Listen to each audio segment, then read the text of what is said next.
আসসালামাইকুম। কি অবস্থা সবার? তো আমাদের আমরা পূর্ব ঘোষিত সময় অনুযায়ী আসলে ক্লাসটা শুরু করতে পারি নাই, কিন্তু আমরা তাও ক্লাস শুরু করে ফেললাম।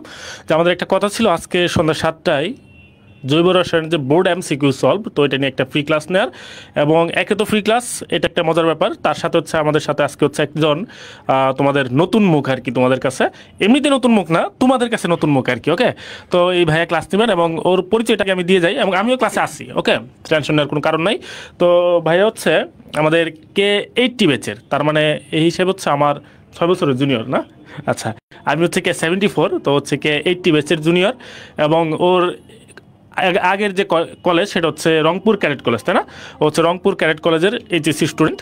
তো এখন বর্তমানে K80 ব্যাচের শিক্ষার্থী হিসেবে আছে, এবং সামনে কিছুদিন পরে ওদের প্রথম যে ফাইনাল, প্রথম যে প্রফেশনাল পরীক্ষা সেটা অনুষ্ঠিত হবে আর কি। মাঝখানে কিছুদিন এখন পরীক্ষার প্রিপারেশন নিচ্ছে। এর মাঝখানে তোমাদের সামনে আসলো যে একটুখানি ক্লাস টাস নিবে আর কি। ওকে, তো আমাদের প্রথম ক্লাস আগে বলি জৈব রসায়ন ক্লাস। তো জৈব রসায়নের মধ্যে বুঝতে পারতেছো তোমাদের সবচেয়ে ফেভারিট চ্যাপ্টারটা, ঠিক না? জানি আসলে কতটুকু ফেভারিট। তো আমি মোটামুটি, আমি না, সবাই জানে যে এই চ্যাপ্টারটাকে তোমরা আসলে কতটুকু ঘৃণা করতে পারো আর কি। তো এটা অস্বীকার করার সুযোগ নাই। তো যেটাই হোক, এবং মেন কথা যেটা, একে তো এই চ্যাপ্টারটাও বড়, সেই সাথে আমাদের চ্যাপ্টারের যে বোর্ড এমসিকিউ বলো বা অনুশীলনী এমসিকিউ বলো, সবই খুব বেশি বেশি। তো আমরা আজকে কতটুকু শেষ করতে পারবো জানি না, কিন্তু ও তোর নাম কি আমি বলছি? নামই বলি নাই। আচ্ছা, ওর নাম দুইটা নাম ওর, আসলে এটা একটু কনফিউজিং। এক ফেসবুক প্রোফাইলে দেওয়া মাসুম সাব্বির শাহিন, আবার আমাকে বলছে যে ভাই আমার অফিসিয়াল নাম শাহিন শাহ। তো একটু কনফিউশন থাকুক আর না থাকুক, আমরা শাহিন ভাই বলেই জানবো আর কি। তো আমাদের সাথে এই শাহিন আজকে যতটুকু পারা যায় চেষ্টা করবে তোমাদের এগুলো সলভ করানোর। তো ভাইকে তোমরা, আমি জানি যে ভাইও স্বতঃস্ফূর্তভাবে তোমাদের হেল্প করে যাবেন। তোমরাও ভাইকে স্বতঃস্ফূর্তভাবে পার্টিসিপেট করে ভাইয়ের ক্লাসটাকে একটু প্রাণবন্ত করে রাখবে ইনশাল্লাহ। ওকে, তো ভাইয়া একটা অনুশীলনী সলভ করা শুরু করবে। আমি আশা করব তোমরা কোনো একটা প্রশ্নের উত্তরটা ভাইয়ার আগে দিয়ে দিবা, এরপরে ভাই এক্সপ্লেনেশনে যাবে। ওকে, তো আমরা শুরু করতেছি। ভাইয়া শুরু করুক, আমরা আছি, টেনশন নেওয়ার কোনো কারণ নাই। ওকে, আসসালামু আলাইকুম। তো আমি তোমাদের এখানে সম্পূর্ণ নতুন মুখ। তো আমি প্রথম কোশ্চেন আমি কেন তোমাদের অর্গানিক কেমিস্ট্রি পড়াচ্ছি, তাই না? তো অর্গানিক কেমিস্ট্রি দিয়ে কেন শুরু করতেছি? এক তো কারণ আমার একটা পার্সোনাল ইস্যু আছে সেটা নিয়ে। আরেক কারণ তোমরা এই চ্যাপ্টারটা নিয়ে সবাই ভয় পাও। তোমরা যতবার পড়াশোনা করবে দেখবে যে নতুন নতুন জিনিস বের হচ্ছে, তোমরা বারবার ভুলে যাচ্ছ, ঠিক আছে? তার একবার পরীক্ষার আগে পড়ে গেলেও পুরোটা তোমার মাথায় থাকে না। তো তুমি যদি মেডিকেল অ্যাডমিশনের 10 দিন আগে একবার রিভিশন দিয়ে যাও, 5 দিন আগে একবার রিভিশন দিয়ে যাও, তারপরে দেখা যাবে সম্পূর্ণটা তোমাদের মেডিকেল অ্যাডমিশনে বা এইচএসসিতে মনে নাই। তো আমার সাথে একটা ঘটনা ঘটছিল আমার মেডিকেল অ্যাডমিশন টেস্টের মেন এক্সামে, সেই জিনিসটা তোমাদের সাথে একটু শেয়ার করি। আচ্ছা, আমার বেঞ্চ এমন একটা জায়গা ছিল, মেডিকেল অ্যাডমিশনে আমাদের যে বেঞ্চ ছিল, আমার বেঞ্চটা ঠিক আমি এই জায়গাটাতে বসছিলাম, ঠিক আছে? তো আমার পাশে এইখানে একটা মেয়ে বসছিল, এই পাশে আরেকটা বেঞ্চ ছিল, এইখানে একটা মেয়ে বসছিল। তো আমাদের যদি মেডিকেল অ্যাডমিশনের কোশ্চিনটা দেখো, গত 1 যুগ ধরে আমাদের কিন্তু কোশ্চিনটা সব থেকে হার্ড হয়েছিল। 2022-23 সালের যে মেডিকেল অ্যাডমিশন টেস্টের কোশ্চিনটা ছিল খুবই হার্ড হয়েছিল। তো যখন কোশ্চিনটা এত হার্ড হয়েছিল, অনেকেই কিন্তু পরীক্ষা শুরুর মধ্যে কনফিডেন্সটা লুজ করছে 10 থেকে 20 মিনিটের মধ্যে। তো মোটামুটি 20 মিনিট হয়ে গেছে, এই অবস্থাতেই এই দুইজন কান্না শুরু করে দিয়েছে, ঠিক আছে? তারা তাদের কনফিডেন্সটা আর ধরে রাখতে পারে নাই, তারা কান্নাকাটি শুরু করে দিয়েছে। তো এখন তাদেরকে থামানোর জন্য, তাদেরকে অভয় দেওয়ার জন্য, কনফিডেন্স দেওয়ার জন্য যে টিচার আছে, টিচাররা এসে তাদেরকে অভয় দিতেছে, না বাবা তুমি পারবা, তোমরা আগায় যাও, চেষ্টা করো, হবে, হাল ছেড়ে দিও না, এরকম দিতেছে। আমি এর পথেই ডিস্ট্র্যাক্ট হয়ে গেছি। ডিস্ট্র্যাক্ট হয়ে কী করছি, টোটাল 5টা এমসিকিউ আমি সিরিয়াল মিস্টেক করছি। 5টা এমসিকিউ, ঠিক আছে? 5টা এমসিকিউ আমি সিরিয়াল মিস্টেক করছি। 5টা এমসিকিউ সিরিয়াল মিস্টেক করার পরে হুট করে আমি ধরা পড়ছে যে না, আমি তো বড় একটা ভুল করে ফেলছি। আমি প্রথম 2 মিনিট আমি একদম ব্ল্যাঙ্ক ছিলাম, আমি কি করব বুঝি নাই, ঠিক আছে? 20 মিনিট তো হয়ে গেছে, এখন যদি আমি খাতা চেঞ্জ করি, আবার নাম লিখতে, রোল লিখতে অনেক কাহিনী আছে, আমি হাতে মোটামুটি 35 মিনিট মতন পাবো। আচ্ছা, তো 35 মিনিটে 35 মিনিটে যদি আমি পরীক্ষা দিতাম, 20 থেকে 30টা এমসিকিউ আমাকে রেখে আসতে হতো। তো আমি ওটা মেনে নেই যে আমার 5টা এমসিকিউ বাকি আছে, মানে আমি 5টা এমসিকিউ দাগাইতেই পারি নাই। এভাবে একটা মেনে নিয়ে আমি পরীক্ষাটা শুরু করি, স্মুথলি পরীক্ষাটা দিই। বাট আমার কিন্তু অনেক মন খারাপ ছিল যে আমি 5টা এমসিকিউ দাগাইতেই পারি নাই। 5টা এমসিকিউ এর মধ্যে 3টা ছিল কেমিস্ট্রির, 2টা ছিল বায়োলজির, যে 3টা এবং 2টা এমসিকিউ যেগুলো আমি সিরিয়াল মিস্টেক করছিলাম। তো এই জিনিসটা আমি কেমনে আমার এই জিনিসটা ট্যাকেল হয়ে আমি ডিএমসিতে আসছি, সেটা হচ্ছে অর্গানিক কেমিস্ট্রি। ঠিক আছে, এই অর্গানিক কেমিস্ট্রি আমার জন্য আশীর্বাদ স্বরূপ ছিল। আমি পরীক্ষার আগের রাতে একটা চ্যাপ্টার রিভিশন দিয়ে গেছিলাম, সেটা হচ্ছে অর্গানিক কেমিস্ট্রি। পুরো চ্যাপ্টারটা রিভিশন দেওয়ার পরে আমি সবগুলো এমসিকিউ সলভ করছিলাম, এবং পরীক্ষাতে গিয়ে দেখা গেছে আমাদের কেমিস্ট্রির মোস্ট অফ দ্য কোশ্চেন্স আসছে তোমার অনুশীলনী থেকে বা বোর্ড কোশ্চেন থেকে, এগুলো থেকে, এবং আমি পুরোটাই সলভ করছিলাম। এবং এমনও কোশ্চেন আছে যেটা শুধুমাত্র হাজারি স্যারের বইয়ে অনুশীলনীতে আছে, বাট ভেতরে কোনো এক্সপ্লেনেশন নাই। একটা হচ্ছে ওয়েভলেন্থ বের করে এরকম একটা কোশ্চেন ছিল। ঠিক আছে, আচ্ছা, তো আমার সবগুলো যে অর্গানিক কেমিস্ট্রি এটা কিন্তু সবাই পারে নাই, বাট আমার সবগুলো কিন্তু অ্যান্সার হয়েছিল। ঠিক আছে, তো আমার যে সিরিয়াল মিস্টেকে যে ভুলটা ছিল সেই জিনিসটা ট্যাকেল দিছে কে? আমার অর্গানিক কেমিস্ট্রি। তো এই জন্য অর্গানিক কেমিস্ট্রি আমার জন্য কী ছিল? আশীর্বাদ স্বরূপ ছিল। তো এই জন্য আমি তোমাদেরকে অর্গানিক কেমিস্ট্রি পড়াচ্ছি, এটা একটা উদ্দেশ্য যে এটা আমার পার্সোনাল লাইফের সাথে অনেক বড়োভাবে জড়িত, এবং তার থেকেও বড় একটা কারণ হচ্ছে এটা তোমাদের একটা ভীতির কারণ। অর্গানিক কেমিস্ট্রি নাম শুনলেই মনে হবে যে হাই হাই কী করবো, কেমনে আমি পারবো, এত বড় একটা চ্যাপ্টার, মনে তো থাকে না, তাই না? আচ্ছা, তোমরা কি কমেন্ট করছো? আচ্ছা চলো আমরা হচ্ছে শুরু করি। তো আমার ক্লাস করার প্রথম রুল হচ্ছে তোমাদেরকে আমরা যখন এমসিকিউ সলভ করবো আমার আগে অ্যান্সার দিবা। ঠিক আছে, যদি ভুল হয় সঠিক হয় নো প্রবলেম, আমি তো সলভ করে দিবই, তোমরা হচ্ছে অ্যান্সার দিবা। আরেকটা হচ্ছে কোনো কোশ্চেন যদি না বোঝো তোমাকে কি করতে হবে? কোশ্চেন করতে হবে। আমি 100 বার বুঝিয়ে দিব, বাট তোমাদেরকে কোশ্চেন করতে হবে। তো চলো ক্লাসটা আমরা শুরু করি। কোন জৈব যৌগে হাইড্রোজেন অনুপস্থিত? ঠিক আছে, আচ্ছা, তো আমরা সবগুলো যদি একটু ফর্মুলা দেখি। ডাইক্লোরোমিথেন, এখানে কি আছে? 2টা হাইড্রোজেন আছে এবং 2টা ক্লোরিন আছে। তারপরে যদি দেখি যে আয়োডোফর্মের আমাদের ফর্মুলা কি? CH3। তারপরে হেক্সাক্লোরোবেনজিন, তার মানে কি? বেনজিন এর 6টা যে হাইড্রোজেন আছে, 6টা হাইড্রোজেন কি দ্বারা প্রতিস্থাপিত হয়েছে? ক্লোরিন দ্বারা প্রতিস্থাপিত হয়েছে। আচ্ছা, তারপর হচ্ছে সাইক্লোহেক্সেন, এটা কি লেখার দরকার আছে? জানোই তো সাইক্লোহেক্সেন কয়টা? 6টা কার্বন থাকে এবং তার সাথে কি থাকে? হাইড্রোজেন থাকে। তো আমরা যদি এটা দেখি হেক্সাক্লোরোবেনজিন, এখানে কি আছে? হেক্সাক্লোরোবেনজিনে হাইড্রোজেনগুলো সবগুলোই কিন্তু ক্লোরিন দ্বারা প্রতিস্থাপিত হয়েছে, তার মানে কি এখানে কোনো হাইড্রোজেন নাই। তাহলে আমাদের অ্যান্সার কোনটা? হেক্সাক্লোরোবেনজিন। এবং হেক্সাক্লোরোবেনজিন কিন্তু একটা দূষিত পদার্থ। ঠিক আছে, আচ্ছা, এবং নেক্সট আসি, কোনটি হাইড্রোকার্বন? তো সবগুলো দেখি আমরা। প্রথমে আছে পেট্রোল হচ্ছে এক ধরনের হাইড্রোকার্বন, যেটা হচ্ছে জ্বালানি হিসেবে ইউজ হয়। ঠিক আছে, আচ্ছা, চিনি কোনটা? চিনি হচ্ছে C12H22O11। চিনি কি? C12H22O11। এটা কি? এটা এক ধরনের কার্বোহাইড্রেট, তার মানে হাইড্রোকার্বন না। সেলুলোজ যেটা আছে, সেলুলোজ এক ধরনের কি? সেলুলোজ হচ্ছে তোমার C5H10O6, এটার হচ্ছে তোমার পলিমার। ঠিক আছে, তো সেলুলোজও কিন্তু আমাদের হাইড্রোকার্বন, এটা তো সবাই জানো। বাট আরেকটা কি আছে? সাইক্লোহেক্সেনের এটা হচ্ছে আমাদের হাইড্রোকার্বন। কোন প্রকার হাইড্রোকার্বন? আমরা জানি অ্যালিফ্যাটিক হচ্ছে 2 প্রকার, একটা হচ্ছে সাইক্লিক আর একটা হচ্ছে চেন, যেটা সাইক্লিক না। সাইক্লিক আবার 2 প্রকার আছে, একটা হচ্ছে সুষম আর একটা বিষম। সাইক্লোহেক্সেনে শুধুমাত্র কি আছে? কার্বন ব্যতীত অন্য কোনো মৌল কিন্তু নাই। তাহলে ওটা কি হবে? সাইক্লোহেক্সেনটা আমাদের কি? আমাদের হচ্ছে হাইড্রোকার্বন। তাহলে এখানে কিন্তু অ্যান্সার 2টা, একটা হচ্ছে পেট্রোল আর একটা সাইক্লোহেক্সেনের ফর্মুলাটা কি? কার্বন। ঠিক আছে, বাট এখানে এটার সাথে বেনজিনের পার্থক্যটা কি? বেনজিনে কিন্তু যদি আমরা এই যে এরকম একটা গোল দিয়ে দিই, তাহলে এটা কি প্রকাশ করবে? বেনজিন প্রকাশ করবে। আচ্ছা, বেনজিনে কি আছে? বেনজিনে ডাবল বন্ড আছে এবং সঞ্চারণশীল ইলেকট্রন আছে, কিন্তু আমাদের সাইক্লোহেক্সেনে কিন্তু এটা নাই। ঠিক আছে, মানে ডাবল বন্ডও নাই, সঞ্চারণশীল ইলেকট্রনও নাই। এর জন্য আমাদের যে সাইক্লোহেক্সেনটা আছে, সাইক্লোহেক্সেনটা অ্যারোমেটিক যৌগ না, এটা হচ্ছে অ্যালিফ্যাটিক যৌগ। এই কথাটা কিন্তু আমাদের মাথায় রাখতে হবে। সাইক্লোহেক্সেন কেন অ্যারোমেটিক যৌগ না? ঠিক আছে, সাইক্লোহেক্সেন কেন অ্যারোমেটিক যৌগ না? কারণ এখানে ডাবল বন্ড নাই এবং সঞ্চারণশীল ইলেকট্রনও নাই। আচ্ছা, এরপরে নেক্সট কোশ্চেন আমরা আসি। জৈব যৌগের অণুগুলো কোন ধরনের বন্ধন দ্বারা গঠিত? আচ্ছা, এটার কি অ্যান্সার আমাকে বলতে হবে? তোমরা তো জানোই, তাই না, যে প্রথম মানে একটু হলেও পড়াশোনা করছো, সে এটার অ্যান্সার কিন্তু পারবা। ঠিক আছে, তোমরা একটু কমেন্টে অ্যান্সার বলো তো। 3 নম্বর, জৈব যৌগের অণুগুলো কোন ধরনের বন্ধন দ্বারা গঠিত? এটা একটু অ্যান্সারটা আমাকে বলো।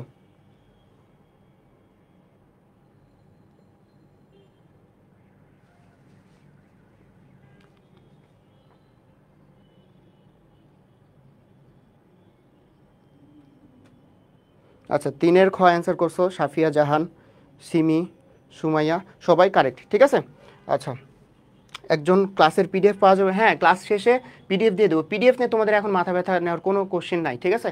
এখন তোমরা ক্লাস করো। তাহলে এটা কোন ধরনের বন্ধন? সমযোজী বন্ধন। আচ্ছা 3-এর পরে নেক্সট আসো। জৈব যৌগে মৌল শনাক্তকরণের জন্য কোন পরীক্ষা ব্যবহার করা হয়? ঠিক আছে, কি শনাক্তকরণের জন্য? মৌল শনাক্তকরণের জন্য। মৌল শনাক্তকরণের জন্য কোন পরীক্ষা করা হয়? আচ্ছা, তো এইখান থেকে আমরা দুইটা ইনফরমেশন জানবো, ঠিক আছে? এই যে লেসাইন যে পরীক্ষা আছে এটা দ্বারা কিন্তু আমাদের মৌল শনাক্ত করা হয়। তো লেসাইন পরীক্ষা দ্বারা মৌল শনাক্ত করা হয়, কিন্তু কোন কোন মৌল শনাক্ত করা হয়?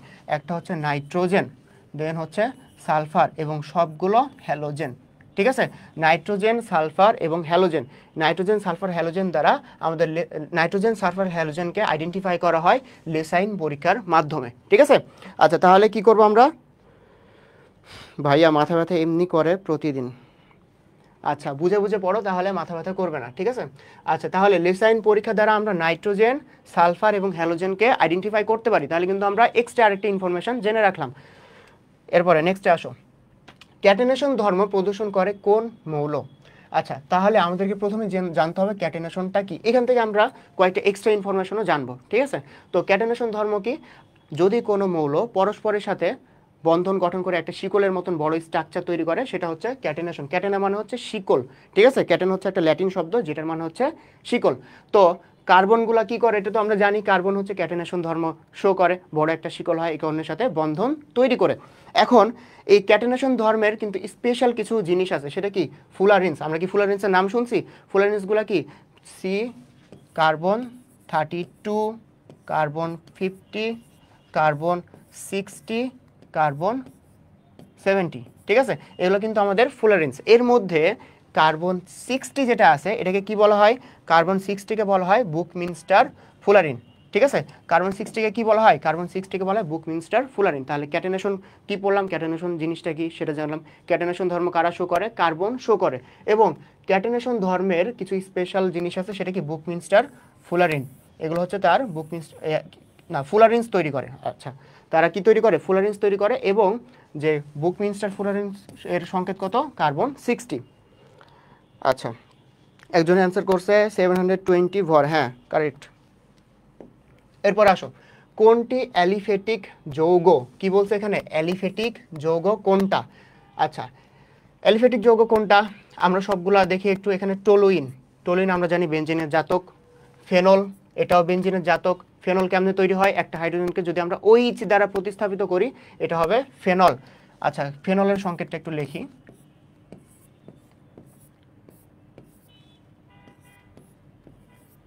আচ্ছা ফেনলের সংকেত কেন লিখলাম? বাকিগুলো কিন্তু হাইড্রোজেন থাকবে, ঠিক আছে? আচ্ছা ফেনল দেখো এখানে কি গ্রুপ আছে? OH গ্রুপ আছে, কিন্তু সে কোন প্রপার্টি শো করে? অ্যাসিডিক প্রপার্টি শো করে, ঠিক আছে? তার মানে কি তার হাইড্রোজেন যেটা সেটা ছেড়ে দেবে, উইক অ্যাসিড হিসেবে সে কাজ করে। তাহলে ফেনলের আরেক নাম হচ্ছে কার্বোলিক অ্যাসিড। ফেনলের আরেক নাম কি? কার্বোলিক অ্যাসিড। সে কোন প্রপার্টি শো করে? অ্যাসিডিক প্রপার্টি শো করে। এরপর আসো অ্যানিলিন। অ্যানিলিনও আমরা জানি যে বেনজিনের জাতক, ঠিক আছে? তাহলে এগুলো কিন্তু অ্যান্সার না, এগুলো ঠিক দিছে এটা আমার মনে করো না যে এগুলো অ্যান্সার, ঠিক আছে? আচ্ছা তাহলে কারেক্ট অ্যান্সারটা কি হবে আমাদের? Ethylene oxide. ইথিলিন অক্সাইডের ফর্মুলা কি? CH2 এবং এটা কি দ্বারা যুক্ত আছে? অক্সিজেনের মাধ্যমে যুক্ত আছে। তাহলে এটা হচ্ছে আমাদের ইথিলিন অক্সাইড, ঠিক আছে? তাহলে ইথিলিন অক্সাইড এটা কি? অ্যালিফেটিক যৌগ। বাকি সবগুলো কিন্তু বেনজিনের জাতক, তার মানে কি তারা হচ্ছে অ্যারোমেটিক যৌগ। তাহলে আমাদের অ্যান্সার কি? 6-এর A, ইথিলিন অক্সাইড। আচ্ছা এরপর আসো, কোনটি সুষম চাক্রিক যৌগ? ঠিক আছে, এখানে আমাদের দুইটা কথা দেখতে হবে, একটা হচ্ছে সুষম আর এটা হচ্ছে চাক্রিক, ঠিক আছে? চাক্রিক যৌগের আগে আমরা এটা নিয়ে ডিসকাশন করলাম। সুষম বলতে কি বোঝায়? যে চক্রটা থাকবে, চক্রতে শুধু কি থাকবে? কার্বন থাকবে। তাহলে কার্বন বাদ দিয়ে যদি অন্য কোনো মৌল থাকে তাহলে কি ওটা সুষম চাক্রিক হবে? না, ওটা কি হবে? বিষম চাক্রিক মৌল হবে। তাহলে ন্যাপথালিন যেটা আছে, এটাতে পরে আসি। থায়োফিন, থায়োফিনে কি আছে? ফিউরানে কি আছে? পিরিডিনে কি আছে? আমরা জানি পিরিডিনের একটা কার্বন,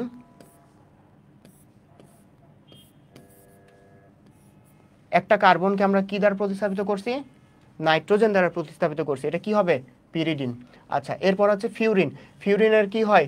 অক্সিজেন দ্বারা অক্সিজেন ইউজ করা হয়, ঠিক আছে। থায়োফিনে হচ্ছে সালফার। তাহলে আমাদের কি থাকলো বাকি? ন্যাপথালিন থাকলো। ন্যাপথালিনে কিন্তু শুধুমাত্র কার্বনই থাকে, ন্যাপথালিন বেনজিন শুধুমাত্র কার্বনই থাকে। শুধুমাত্র যদি কার্বন থাকে তাহলে এগুলা কি হবে? সুষম চাকরিক যৌগ হবে। তাহলে আমাদের অ্যান্সার কোনটা? 7-এর ক, ন্যাপথালিন। বাকি যেগুলো আছে কার্বন বাদ দিয়ে অন্য কোনো যৌগ আছে, ঠিক আছে, অন্য কোনো মৌল আছে, যেরকম পিরিডিনে কি আছে? নাইট্রোজেন আছে, ফিউরিনে অক্সিজেন, থায়োফিনে সালফার আছে, ঠিক আছে।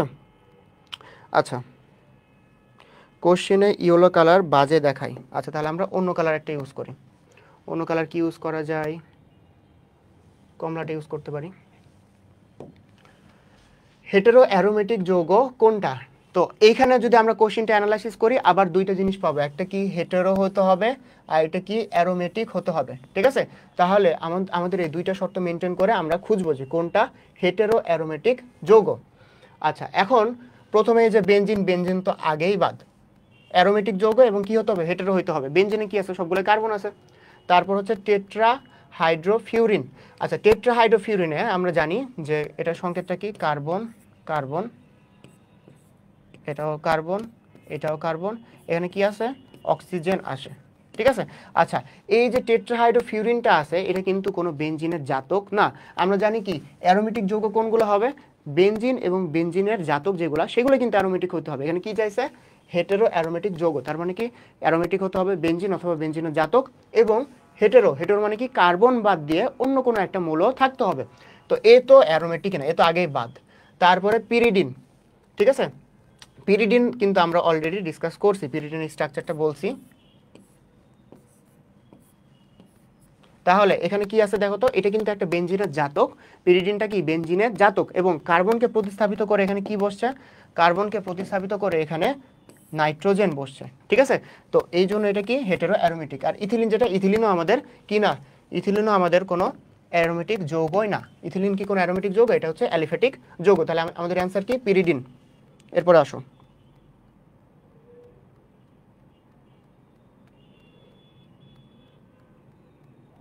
আচ্ছা এরপরে আসো কোনটি নন অ্যারোমেটিক যৌগ? নেট বাকিরা তো ঠিকই দেখতেছে, যে হচ্ছে নেটের সমস্যা, তুমি একটু চেক করো, তোমার নেটটা চেক করো। আচ্ছা, এরপরে দেখো কোনটি নন অ্যারোমেটিক যৌগ, ঠিক আছে। আমাদের কি বলছে? নন অ্যারোমেটিক যৌগ। তো আমরা হচ্ছে একটু কুইক যাই, এগুলো তো আমরা পড়ছি। আমরা পিরিডিন যেটা একটু আগে দেখলাম, এটা হচ্ছে আমাদের কিসের যৌগ? কিসের জাতক? বেনজিনের জাতক। তার মানে কি এটা অ্যান্সার হবে না। তারপরে দেখো নন অ্যারোমেটিক, কার্বলিক অ্যাসিড আছে, সাইক্লোহেক্সেন আছে, আর হেক্সাক্লোরোবেনজিন আছে। হেক্সাক্লোরোবেনজিন একটু আগে তো আমরা দেখলাম প্রথমেই যে কার্বন বেনজিনের যে 6টা হাত আছে, 6টা হাতে যে হাইড্রোজেন আছে, হাইড্রোজেন যদি আমরা ক্লোরিন দ্বারা প্রতিস্থাপিত করি তাহলে কি তৈরি হবে? হেক্সাক্লোরোবেনজিন। তার মানে এটাও না। আচ্ছা, এরপর আসো কার্বলিক অ্যাসিড। কার্বলিক অ্যাসিডের একটা হাইড্রোজেন যদি আমরা OH দ্বারা প্রতিস্থাপিত করি তাহলে ওটা কি হবে? কার্বলিক অ্যাসিড, যেটা আমরা পড়ছিলাম ফেনল। কার্বলিক অ্যাসিডের একটা নাম কি? ফেনল। তার মানে আরেকটা থাকলো আমাদের সাইক্লোহেক্সেন। সাইক্লোহেক্সেনে তোমাদের স্ট্রাকচারটা দেখাইছি অলরেডি,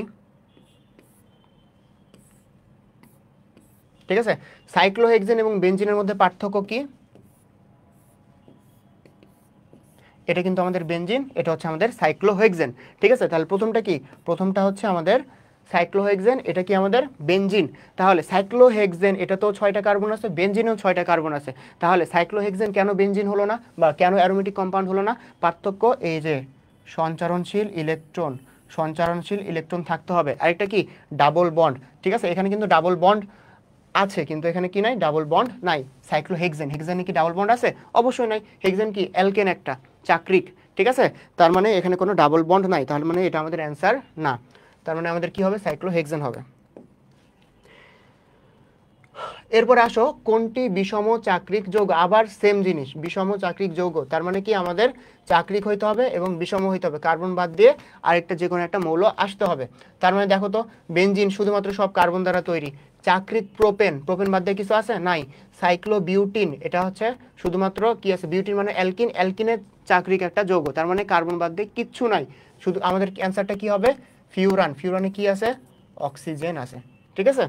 আচ্ছা, এরপরে আসো নিম্নে উল্লেখিত কোন যৌগে sp2 সংকরণ ঘটে? নিম্নে উল্লেখিত কোন যৌগে sp2 সংকরণ ঘটে? আমাদের সংকরণ কি কি আছে? sp sp2 sp3, তাই তো। sp3 তে সবগুলা কি বন্ধন থাকবে? সিঙ্গেল বন্ড থাকবে, sp2 তে কি থাকবে, একটা ডাবল বন্ড প্রেজেন্ট থাকবে, sp তে কি থাকবে, একটা ট্রিপল বন্ড প্রেজেন্ট থাকবে, তাই তো এগুলো দেখে তো আমরা চিনি, তাই না, sp sp2 sp3। তার মানে দেখো আমরা যদি এখন এখানে আসি CH3 CH3, এটা কি কি বন্ধন আছে এখানে, কি হাইব্রিডাইজেশন হয়েছে, CH3, কারণ এখানে সিঙ্গেল বন্ড আছে, ইজি। এখানে কি আছে, ট্রিপল বন্ড আছে, তার মানে এটা কি sp, এখানে কি আছে, একটা, এখানে সবগুলা সিঙ্গেল বন্ড আছে, সিঙ্গেল বন্ড আছে, সিঙ্গেল বন্ড আছে, তার মানে কি এটা sp3। এই যে দেখো আমাদের ডাবল বন্ড আছে, ডাবল বন্ড থাকার কারণে এটা কি হবে, sp2 হবে, ঠিক আছে। তাহলে কোন যোগে sp2 সংকরণ আছে, ঘ number, CH2 double bond CH2। Good, তোমরা দেখি ভালোই অ্যান্সার করতেছো, তোমরা তো অনেক ফাস্ট। CH3CN অণুতে যথাক্রমে কয়টা সিগমা বন্ড এবং কয়টা পাই বন্ধন সংখ্যা কত, মানে কয়টা সিগমা বন্ড আছে, কয়টা পাই বন্ড আছে, তাই না। আচ্ছা, তো CH3CN এটা যদি আমরা লিখি, কার্বন, এটা হাইড্রোজেন, এটা হাইড্রোজেন, এটা হাইড্রোজেন, আর এখানে কি আছে, CH3, এখানে কার্বন, নাইট্রোজেন, তাই না। তো দেখো আমাদের সিগমা বন্ড প্রথমে কাউন্ট করি, এখানে আছে, এখানে 1 2 3 4, ঠিক আছে। আচ্ছা, এখানে ট্রিপল বন্ড গঠন হয়েছে না, ট্রিপল বন্ড কখন গঠন হয়, কিভাবে গঠন হয়, প্রথমটা কি থাকে, একটা সিঙ্গেল বন্ড থাকে। আমরা জানি যে এরকম একটা সিঙ্গেল বন্ড গঠন হওয়ার পরে, একক বন্ধন গঠন হওয়ার পরে বাকি যদি আরো বন্ধন হয় তাহলে কি হবে, ডাবল বন্ড বা পাই বন্ড হবে, ঠিক আছে। তার মানে এখানে দুইটা পাই বন্ড আছে, তার মানে কি, আমরা শুধুমাত্র ডাবল বন্ড পড়তাম, তার মানে একটা এখানে সিঙ্গেল বন্ড আছে আর একটা পাই বন্ড আছে, আর এখানে কি আছে, একটা সিঙ্গেল বন্ড, দুইটা ডাবল বন্ড বা পাই বন্ড। আচ্ছা, এরপরে আসো, তাহলে এখানে আমরা কি দেখবো, 5 নাম্বার শেষ, তার মানে কি সিগমা বন্ড কয়টা আছে, 5টা আছে। এরপর আমরা কাউন্ট করি ডাবল বন্ড কয়টা আছে, ডাবল বন্ড এখানে আছে, এখানে ছাড়া কি আর কোথাও আছে, নাই, 3টা আছে। এখানে ট্রিপল বন্ড, ট্রিপল বন্ড কেমনে তৈরি হয়েছে, একটা সিঙ্গেল বন্ড, এরপরে দুইটা পাই বন্ড, তার মানে কি এখানে কত অ্যান্সার হবে আমাদের, 5 এবং এখানে 2, দুইটা হচ্ছে আমাদের কি আছে, দুইটা ডাবল বন্ড আছে, তাহলে 5 ও 2 অ্যান্সার কত, 5 12 ক। খুবই ইজি না। নেক্সট দেখো,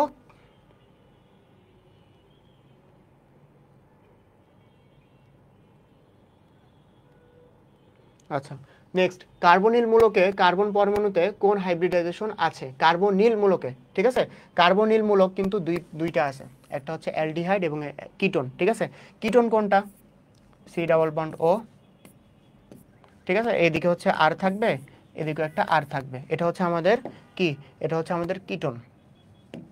এরপর লিখি আমাদের অ্যালডিহাইড, অ্যালডিহাইডটা কীরকম, সি ডাবল বন্ড, এখানে আর, এখানে কি থাকবে, এইচ, CHO, তার মানে কি এখানে কি আছে আমাদের, ডাবল বন্ড দুইটাতেই প্রেজেন্ট আছে, দুইটাতেই ডাবল বন্ড প্রেজেন্ট আছে। ডাবল বন্ড যদি প্রেজেন্ট থাকে ওটা কোন ধরনের সংকরণ হয়, sp2, sp2, তার মানে এটা আমাদের অ্যান্সার কত, sp2, খ, 14 খ। আচ্ছা নেক্সট আসো, নিচের কোনটি সমগোত্রীয় শ্রেণী, সমগোত্রীয় শ্রেণী, সমগোত্রীয় শ্রেণী হওয়ার জন্য আমাদের কি ফলো করতে হয়, কন্ডিশন মেনটেন করতে হয়। সেটা 1 নম্বর কি, কার্যকরী মূলক সেম হতে হবে, ঠিক আছে, কার্যকরী যে মূলকটা আছে, কার্যকরী মূলকটা সেম হতে হবে। 2 নম্বর কন্ডিশনটা কি, পাশাপাশি যে আমাদের এই যে যৌগগুলো থাকবে তাদের মধ্যে পার্থক্য কি হবে, CH2, এটার পার্থক্য হবে। আচ্ছা, এই দুইটা কন্ডিশন মেনটেন করলে তাদের একটা কমন ফর্মুলার আন্ডারে ফেলতে পারি, ঠিক আছে, কমন একটা ফর্মুলার আন্ডারে তাদেরকে ফেলতে পারি। ফর এক্সাম্পল কি, সবগুলো অ্যালকেনকে আমরা কি দ্বারা প্রকাশ করি, CnH2n+2, আমরা যে অ্যালকোহলগুলো আছে অ্যালকোহলকে কেমনে এক্সপ্রেস করি, CnH2n+1 OH, ঠিক আছে। তার মানে কি সমগোত্রীয় শ্রেণী হলে তাদেরকে আমরা একটা কমন একটা ফর্মুলার আন্ডারে ফেলতে পারতেছি, বাট শর্তটা কি, শর্ত হচ্ছে এই দুইটা কার্যকরী মূলকটা সেম হতে হবে এবং CH2 এর পার্থক্য থাকতে হবে, পাশাপাশি যে যৌগগুলো থাকবে। আচ্ছা, এখানে এটা ইথেন, মিথেন, প্রোপিন, তাই না। আচ্ছা, ইথেন, মিথেন, আর এটা কি আছে, প্রোপিন আছে। এটা প্রোপিনটা কি, এখানে প্রোপিনটা হচ্ছে অ্যালকিন, তাহলে অ্যালকিন হলে এটা কি আমাদের অ্যান্সার হবে, হবে না। বাকি দুইটাতে অ্যালকেন, অ্যালকেনের সাথে অ্যালকিন তো আলাদা সমগোত্রীয় শ্রেণী বা কার্যকরী মূলকের পার্থক্য আছে, এগুলো হচ্ছে সিঙ্গেল বন্ড, এটা হচ্ছে ডাবল বন্ড, তার মানে কি এটা আমাদের হবে না।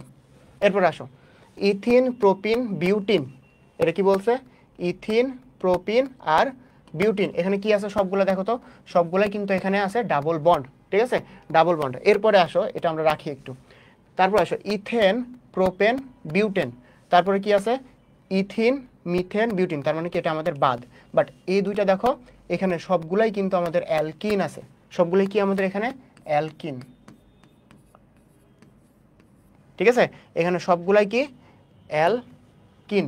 এবং দেখো এখানে ইথেন, প্রোপেন, বিউটেন সবগুলাই কি অ্যালকেন, ঠিক আছে। তো এখানে কি পার্থক্য, এখানে CH2 এর পার্থক্য আছে, এগুলো সবগুলোর মধ্যে CH2 যেটা সেটার পার্থক্য আছে, এবং কার্যকরী মূলকও সেম।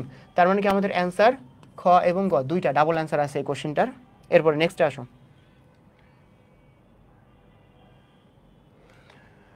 নাইট্রাইল কার্যকরী মূলকের সংকেত কোনটা, এটা তোমরা অ্যান্সার করো। 16 নাম্বারটা একটু তোমরা অ্যান্সার করো, আমি ততক্ষণ তোমাদের একটু কমেন্ট দেখি।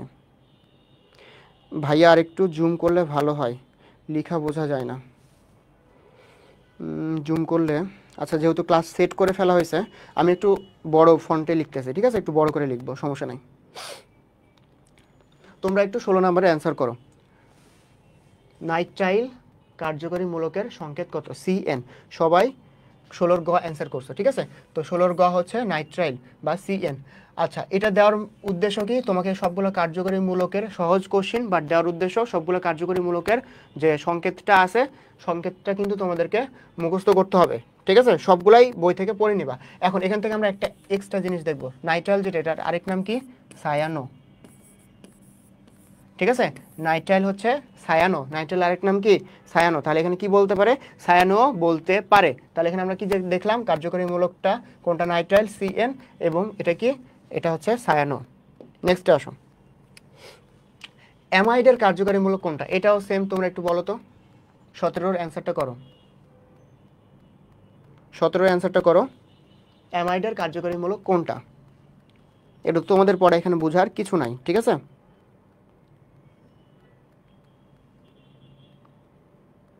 আচ্ছা, শারমিন আক্তার শিলি অ্যান্সার করছে 17D, গুড। আচ্ছা 17D অ্যান্সার, ঠিক আছে, অ্যামাইডের কার্যকরীমূলক CONH2। আচ্ছা নেক্সটে আসো, নিচের কোনটি নাইট্রাসো বা নাইট্রোসা মূলকের সংকেত, ঠিক আছে, আমরা সবগুলো সংকেতের নাম দেখব। CN, এটা আমরা একটু আগে করে আসলাম, এটা হচ্ছে নাইট্রাইল, ঠিক আছে, এটা নিয়ে আমাদের মাথা ব্যথা নাই, এটা একটু আগে করছি। বাকিগুলো দেখি, NO2 এটার নাম কি নাইট্রো, ঠিক আছে। NC এটার নাম কি আইসোনাইট্রাইল,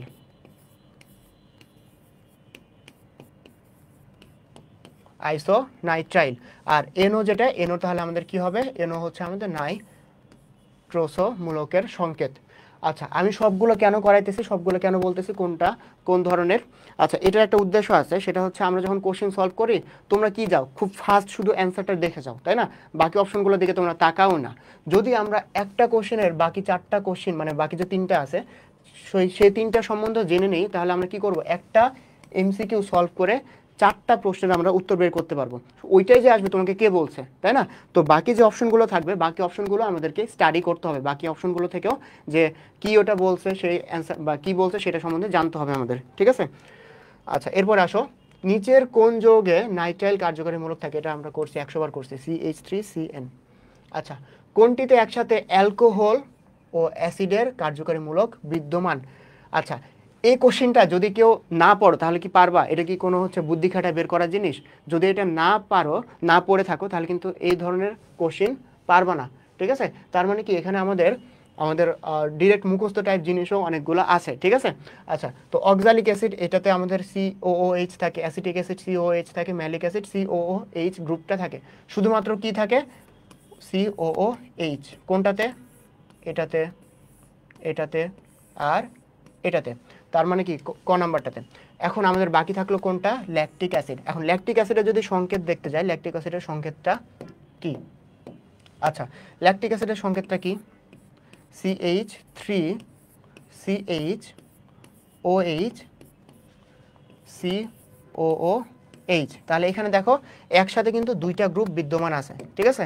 এই যে এখানে হচ্ছে, এটা হচ্ছে অ্যাসিডের গ্রুপ, এটা হচ্ছে আমাদের অ্যালকোহলের গ্রুপ। তাহলে OH হচ্ছে অ্যালকোহলের জন্য, COH যেটা এটা হচ্ছে আমাদের অ্যাসিডের জন্য।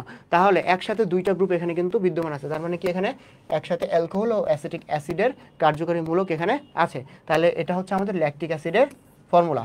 আচ্ছা, এখানে কার্বন কয়টা আছে? C3। হাইড্রোজেন কয়টা আছে?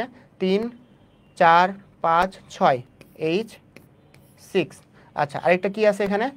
ও কয়টা আছে দেখো তো? O3 আছে। আমাদের কিন্তু গ্লিসারঅ্যালডিহাইড যেটা দেখবো একটু পরে পড়াশোনা করবো আমরা গ্লিসারঅ্যালডিহাইড সম্বন্ধে। ওইটাতেও কিন্তু আমাদের যে ফর্মুলাটা আছে সেটা হচ্ছে C3H6O3। তো এরা দুইজন একে অপরের কিন্তু আইসোমার, ঠিক আছে? আচ্ছা, লাস্ট টাইম রিভিশন কিভাবে দিব বুঝি না, এই সম্পর্কে কিছু বলেন। আচ্ছা, তোমার যদি কিছুদিন পরে এক্সাম থাকে, তার মানে কি মেডিকেল এক্সাম থাকে, তার মানে তোমরা আগে একটা রুটিন করবে এরকম যে সবগুলোই যাতে পরীক্ষার আগে একবার পুরোটাই যাতে রিভিশন দিতে পারো, ঠিক আছে? অবশ্যই তোমাকে কেমিস্ট্রির জন্য, ফিজিক্সের জন্য সবগুলো বোর্ড MCQ এর কোশ্চেনগুলা সলভ করতে হবে, বা বোর্ড বা হচ্ছে। আচ্ছা, এটা আসলো 23-24। আচ্ছা, ঠিক আছে। তো তোমাকে অবশ্যই কি করতে হবে? সবগুলো অনুশীলনী, হাজারি স্যারের বই যে অনুশীলনীগুলো আছে সবগুলো সলভ করতে হবে, স্পেশালি ফিজিক্স এবং কেমিস্ট্রির জন্য। গতবার কিন্তু মানে আমাদের বেলায় যেটা, সেটাতে মোটামুটি 60% কোশ্চেনই কেমিস্ট্রির কই থেকে আসছিল? হাজারি স্যারের বইয়ের অনুশীলনী থেকে আসছিল, ঠিক আছে? তাহলে ইম্পর্টেন্সটা বুঝতেছো কত বেশি? এবং আরেকটা বিষয় হচ্ছে আমাদের এই যে অ্যাডমিশন আছে, অ্যাডমিশনে একটা ট্রাম্প কার্ড হিসেবে কাজ করে, কি জানো? ট্রাম্প কার্ড খেলাতে ট্রাম্প কার্ড কি আছে? ট্রাম্প কার্ড হিসেবে আছে হচ্ছে আমাদের ইংলিশ আর জিকে। আচ্ছা, আমার আরেকটা মেডিকেলের ডিএমসিতে চান্স পাওয়ার পিছনে আরেকটা কারণ হচ্ছে আমি জিকেতে কিন্তু 10টার মধ্যে 10টায় কারেক্ট করছিলাম। আমি যে 5টা সিরিয়াল মিস্টেক করছিলাম, 5টা সিরিয়াল মিস্টেক হওয়া মানে বোঝো আমার তো ওপরের সারির কোনো মেডিকেলেই টেকার কথা না, বাট আমি ডিএমসিতে কেন আসছি? কারণ আমি জিকেতে ফুল মার্কস পাইছিলাম এবং ইংলিশে মনে হয় আমার একটা ভুল গেছিলো, ঠিক আছে? তাহলে দেখো আমি ইংলিশ এবং জিকেতে মোট আমরা 25 মার্কের মধ্যে আমি তুলে ফেলছি 24 মার্ক, এত বেশি মার্ক তুলে ফেলছি। তো ইংলিশ আর জিকেতে আমি ভালো করে ফেলছি। তো ওই যে আমি 5টা MCQ ভুল করছিলাম, তো 5টা MCQ সিরিয়াল মিস্টেক করছিলাম, এটা মিনিমাইজ করে দিছে কে? ইংলিশ আর জিকে। এই জন্য ইংলিশ আর জিকেকে কিন্তু হেলাফেলা করা যাবে না। ইংলিশ আর জিকেকে তোমাকে প্রায়োরিটি দিতে হবে লাস্টের এই টাইমে, যাতে 25-এর মধ্যে তোমরা হাইস্ট যত তোলা যায়। 22-এর নিচে তো নামা যাবে না, 22-এর উপরে যত পাওয়া যায়। এরপর কেমিস্ট্রি একটা চ্যাপ্টার পড়বা, ঠিক আছে? চ্যাপ্টার পড়ার পরে সবগুলো MCQ বোর্ড কোশ্চেন বলো আর হাজারি স্যারের বই বলো, সেগুলো সলভ করবা। এখন আর একজন কমেন্ট করছো, ভাইয়া অন্য রাইটারগুলো সলভ করলে ভালো হয়, ঠিক আছে? এখন লাস্ট মোমেন্টে যদি তোমার টাইম না থাকে, এরকম যদি হয় যে আগে কখনো সলভ করো নাই, টাইম নাই তোমার কাছে, তোমার অন্য জায়গায় ল্যাকিংস আছে, সেগুলো ফিল আপ করবো না? সেগুলো আগে ফিল আপ করবো। কিন্তু তোমার কাছে যদি টাইম থাকে অবশ্যই তুমি অন্য রাইটারের যে MCQগুলো আছে এগুলো সলভ করবা, ঠিক আছে? আচ্ছা, আরেকটা হচ্ছে আমাদের বায়োলজি। আচ্ছা, আমাদের বেলায় বায়োলজি এত কঠিন আসছিল, দেখা গেছে অনেকে 10টা করে ভুল করছে তাও ডিএমসিতে টিকছে, ঠিক আছে? এত কঠিন আসছিল। তো বায়োলজি এমন একটা সাবজেক্ট, দোয়া করো তোমাদের যাতে বায়োলজিটা কঠিন হয়। কেন বলতেছি? কারণ বায়োলজি যদি কঠিন হয় তাহলে যারা ইঞ্জিনিয়ারিং পার্টি আছে তারা কম টিকবে, এটা কিন্তু সত্য। আচ্ছা, তোমরা যারা মেডিকেলের জন্য হার্ড প্রিপারেশন নিতেছো তাদেরই তো টিকা উচিত, তাই না? আমি তাদেরকে ছোট করতেছি না, বুয়েটে যারা প্রিপারেশন নিতেছে বা ইঞ্জিনিয়ারিং যারা প্রিপারেশন নিতেছে, বাট যারা কোর মেডিকেল আসো তারা এরকম চায়ও না কখনো যে বায়োলজি যাতে সহজ আসে, ঠিক আছে? বায়োলজি কঠিন আসলে ভালো, কারণ তোমরা বায়োলজিটা বেশি পড়ছো। বায়োলজি যদি সহজ আসে দেখা যাবে সবাই পারছে, ঠিক আছে? তো বায়োলজিটা কঠিন আসাই ভালো, কঠিন আসা ভালো, এবং লাস্টে তোমরা বইটা একদম ভালোভাবে ফলো করবা, ঠিক আছে? তো আমাদের RTDS এর যে বইগুলো আছে এগুলো তারপরে পড়বা, এগুলো হচ্ছে দেখবা যে সব ইম্পর্টেন্ট জিনিসগুলো দেওয়া আছে। তার মানে কি তোমরা হচ্ছে আগে বই পড়লা, তারপর ইম্পর্টেন্ট জিনিসগুলো পড়লা, এরপরে কি করবা? প্র্যাকটিসে চলে আসবা, ঠিক আছে? এটা হচ্ছে বায়োলজি সিস্টেম। সব সাবজেক্টে কিন্তু এটাই সিস্টেম, বাট বায়োলজির জন্য এটা ফলো করবা। আর কেমিস্ট্রি ফিজিক্সের জন্য অবশ্যই অনুশীলনী কোশ্চেনগুলো সলভ করবা, এবং আগের রাতে যেটা করবা, যেটা তোমাদের সমস্যা বা যেটা বারবার ভুলে যাও সেই জিনিসটা পড়তে পারো। অনেকে বলে যে আগের রাতে একদম কুল থাকতে কোনো কিছু না পড়তে, আমি পড়ছিলাম, আমার এটা পার্সোনাল জিনিস। আচ্ছা, একজন কমেন্ট করছে, ভাইয়া আপনি কোন ব্যাচের? আমি হচ্ছে 2022-23-এর, আর হচ্ছে K80 ব্যাচের আর কি।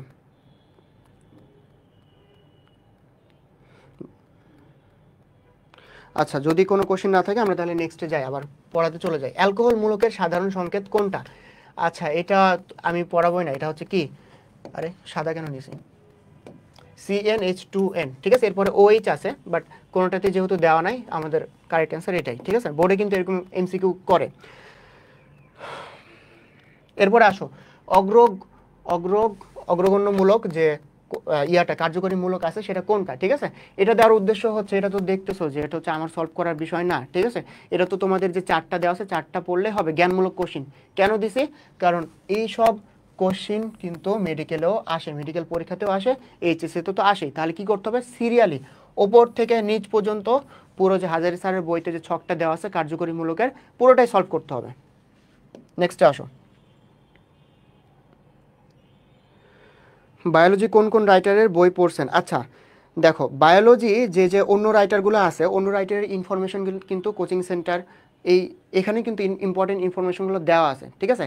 এখন যদি তুমি এটা নিয়ে টেন্স থাকো যে তুমি কয়টা রাইটারের বই পড়বা, ঠিক আছে, তাহলে কিন্তু হবে না। তোমার অন্য রাইটার থেকে হাইস্ট কয়টা আসবে? ধরলাম 5টায় আসলো, তাই না? 5টার মধ্যে দেখা যাবে যে ওই 5টা ইনফরমেশন তোমাদের যে কোচিং সেন্টারের বই সেখানে দেওয়া আছে, সেখানে কিন্তু এই 5টা দেওয়া আছে। এবং কিন্তু এই 5 মার্ক এর জন্য এখন যদি তুমি বাকি রাইটারের বই পড়া শুরু করো তাহলে কিন্তু তোমার একটা টাইম ওয়েস্ট হয়ে যায়, কারণ আসবেই যে এরকম কোনো গ্যারান্টি নাই। বাট ইম্পর্টেন্ট যে জিনিসগুলো অন্য রাইটারের সেটা কিন্তু আমাদের কোচিং সেন্টারের বইয়ে দেওয়া থাকে, সেখানে তুমি পাবে। আরেকটা বিষয় হচ্ছে, তাহলে কি আমি তোমাকে ডিসকারেজ করতেছি পড়ার জন্য? করতেছি কাদেরকে? যারা এইবারই পরীক্ষা দিবা, বাট যারা নেক্সট ইয়ার পরীক্ষা দিবা, তার নেক্সট ইয়ার পরীক্ষা দিবা, তারা কি করতে পারো? তারা হচ্ছে তোমাদের বায়োলজি অন্য রাইটারের বইটা সলভ করতে পারো বা পড়তে পারো। এটা তোমার জন্য প্লাস পয়েন্ট, ঠিক আছে। তুমি অবশ্যই আগে যাবে, আমি এনকারেজ করতেছি। কেন? কারণ তোমার কাছে এনাফ একটা সময় আছে, কিন্তু বাকিদের কাছে কিন্তু এনাফ সময় নাই।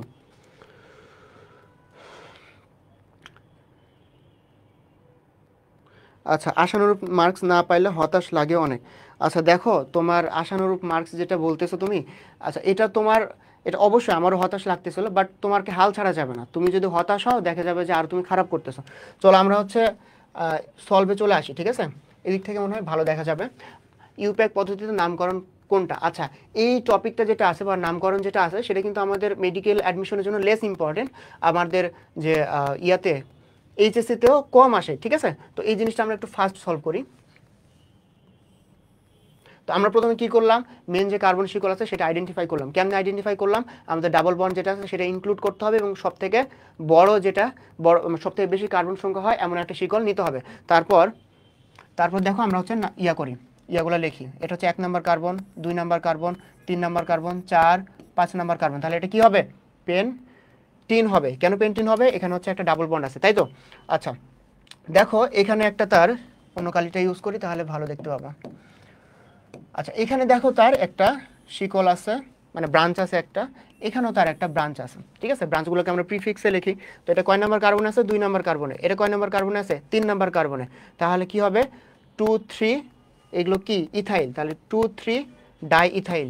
আর এটা কি আছে? পেন্টিন। ডাবল বন্ডটা কত নাম্বার কার্বনে আছে? 1 নাম্বার কার্বনে আছে। তাহলে কি হবে আমাদের? 2 3 ডাই ইথাইল। এই যে দেখো 2 নাম্বার কার্বনে, 3 নাম্বার কার্বনে কি আছে আমাদের? দুইটা ইথাইল গ্রুপ আছে, এই জন্য 2 3 ডাই, দুইটা আছে যেহেতু ডাই ইথাইল। এবং এটা কি? একটা হচ্ছে পেন্টিনের, কারণ এখানে কি আছে? ডাবল বন্ড আছে। পেন্টিনের ডাবল বন্ডটা কত নম্বর কার্বনে আছে? 1 নম্বর কার্বনে আছে, এই জন্য 2 3 ডাইথাইল পেন্টিন। শেষ, পেন্টিন 1। নেক্সট আসো, CCH3OH যৌগটির ইউপ্যাক নামকরণ নাম কি? আচ্ছা এটা একটু ভুল আছে, এটা তোমরা একটু কারেক্ট করে নাও। CH3 এখানে কি হবে? 3 হবে, ঠিক আছে। স্লাইডটা তুলতে একটু মিস্টেক হয়েছে। আচ্ছা তো এখন দেখো কার্বনের CH3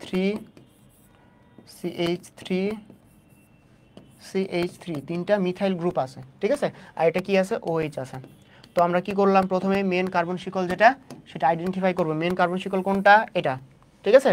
আচ্ছা তাহলে কি 1 2 3, 2 নাম্বার কার্বনে একটা কি আছে? শাখা আছে, সেটা কোনটা? এইটা। তাহলে 2 মিথাইল হবে অবশ্যই। 2 মিথাইল এটা কি একটা? 1 2 3 প্রোপেন, এর সাথে কি আছে? 2 নাম্বার কার্বনে OH গ্রুপ আছে অ্যালকোহলের, তাহলে propane 2 all, 2 methyl propane 2 all. আচ্ছা নামকরণ যেটা না, নামকরণ তো তোমাদেরকে বিস্তারিত পড়তে হবে, ঠিক আছে। তো আমি একটু ফাস্ট সলভ করে দিলাম, কারণ আমাদেরকে এত সময় নাই আমার হাতে যে প্রত্যেকটা একদম ডিপে কিভাবে কি হলো, মানে প্রিফিক্স, মেন, শিকল, সাফিক্স, আমি যতটুকু কম সময়ে যতটুকু পারা যায় সেটা সলভ করছি।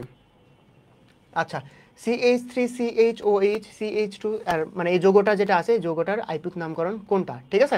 আচ্ছা আমরা এইখানেই না লিখে আমরা এখানে ডিরেক্টলি সলভ করি। আচ্ছা দেখো আমরা কার্বন শিকল দিই 1 2 3 4, এখানে হচ্ছে 5, ঠিক আছে। তাহলে এখানে কি হবে, পেন্টেন। এরপরে আমাদের এটা দেখো, এখানে কিন্তু আমাদের কার্যকরী মূলক কি আছে, COOH, তার মানে কি এটা অ্যাসিড। যদি অ্যাসিড থাকে, কার্যকরী মূলক এটা থাকে, তাহলে OH যেটা, এটা কি হয়ে যাবে, প্রিফিক্সে চলে আসবে, তাই না? ওটা কোথায় চলে আসবে, প্রিফিক্সে চলে আসবে।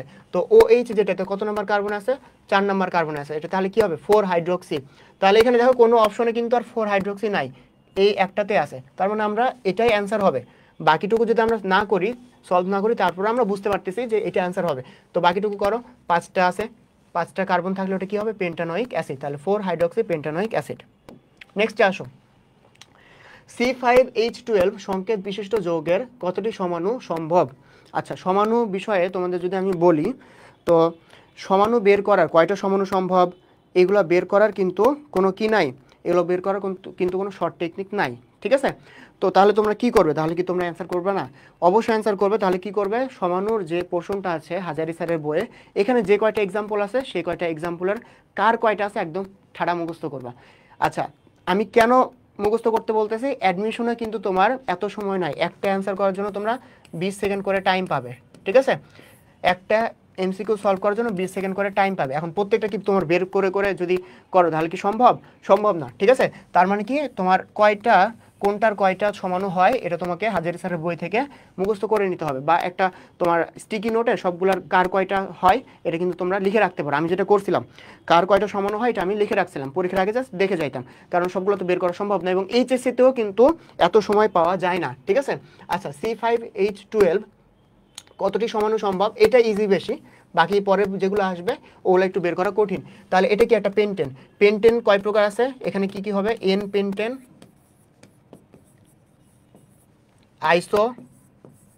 আইসো পেন্টেন, আরেকটা কি আছে, নিও পেন্টেন, ঠিক আছে। এন আইসো নিও, এনটা কি, শুধুমাত্র কার্বন শিকল, শুধুমাত্র কার্বন আছে, ঠিক আছে, এটা হচ্ছে এন পেন্টেন। আইসোটা কোনটা হবে, 4টা লিখলাম, এর সাথে একটা তোমার কি হয়ে গেছে, ব্রাঞ্চ হয়ে গেছে, একটা ব্রাঞ্চ হলে এটা কি হবে, আইসো হবে। নিওটা কোনটা, নিওটা হচ্ছে 2টা ব্রাঞ্চ হবে, 2টা বলতে একের অধিক, এক, আচ্ছা 1 2 3 4, মানে 4 দিকে তার ব্রাঞ্চ আছে, ঠিক আছে। এটা কিন্তু দেখতে পাইতেছো কিনা, এটা হচ্ছে আমাদের নিও, ঠিক আছে। এটা কি, এটা আমাদের হচ্ছে এন, এটা হচ্ছে আইসো, এটা হচ্ছে নিও, ঠিক আছে, এন আইসো নিও। আচ্ছা, এই 3টা কিন্তু আমাদের সমাণু আছে কার, C5H12।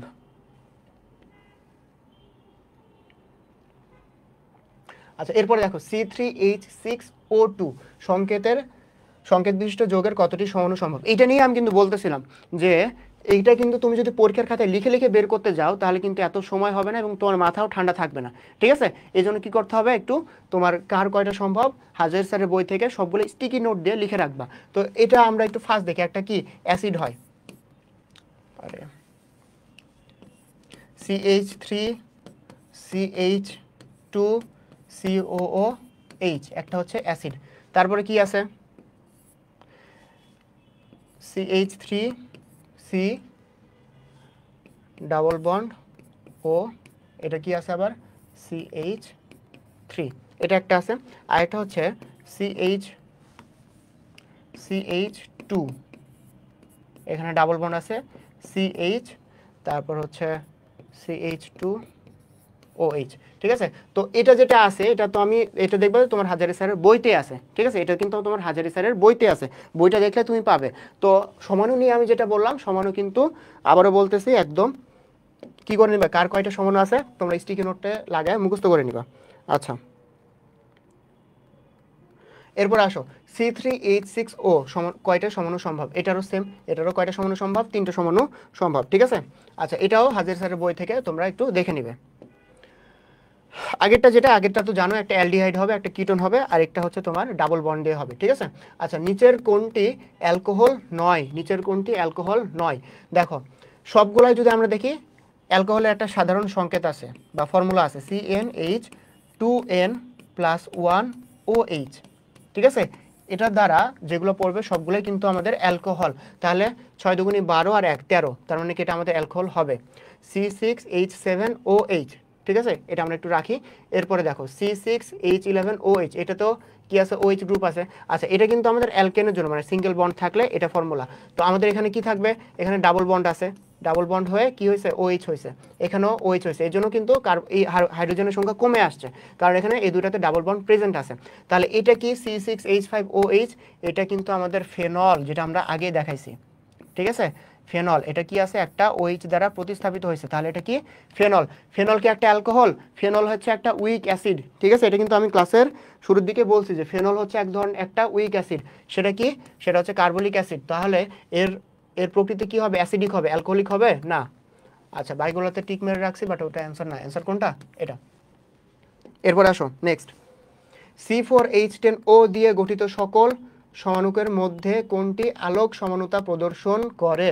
আচ্ছা আলোক সমাণু নিয়ে প্রথম আসছে, আমরা চলো একটু আলোক সমাণু হওয়ার জন্য কি কি লাগে আমরা দেখি। আচ্ছা আলোক সমাণু হওয়ার জন্য প্রথমে কি হইতে হবে, প্রথমে হচ্ছে কাইরাল কার্বন থাকতে হবে, ঠিক আছে, কাইরাল কার্বন থাকতে হবে। আচ্ছা কাইরাল কার্বন জিনিসটা কি, কাইরাল কার্বন মনে করো এটা একটা কার্বন, এর চারটা হাতে চারটা ডিফারেন্ট গ্রুপ আছে, চারটা ডিফারেন্ট গ্রুপ আছে, এটা তার হচ্ছে কাইরাল কার্বন। কাইরাল কার্বন হইতে হবে, তারপর হচ্ছে দর্পণ প্রতিবিম্ব হইতে হবে, ঠিক আছে।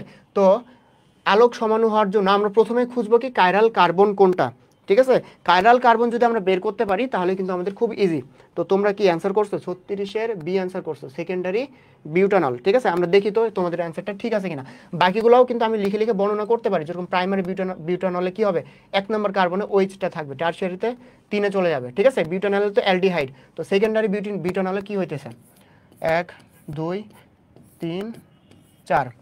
আচ্ছা সেকেন্ডারি বিউটানল, এখানে হচ্ছে OH আছে, এখানে কি আছে, H আছে, ঠিক আছে।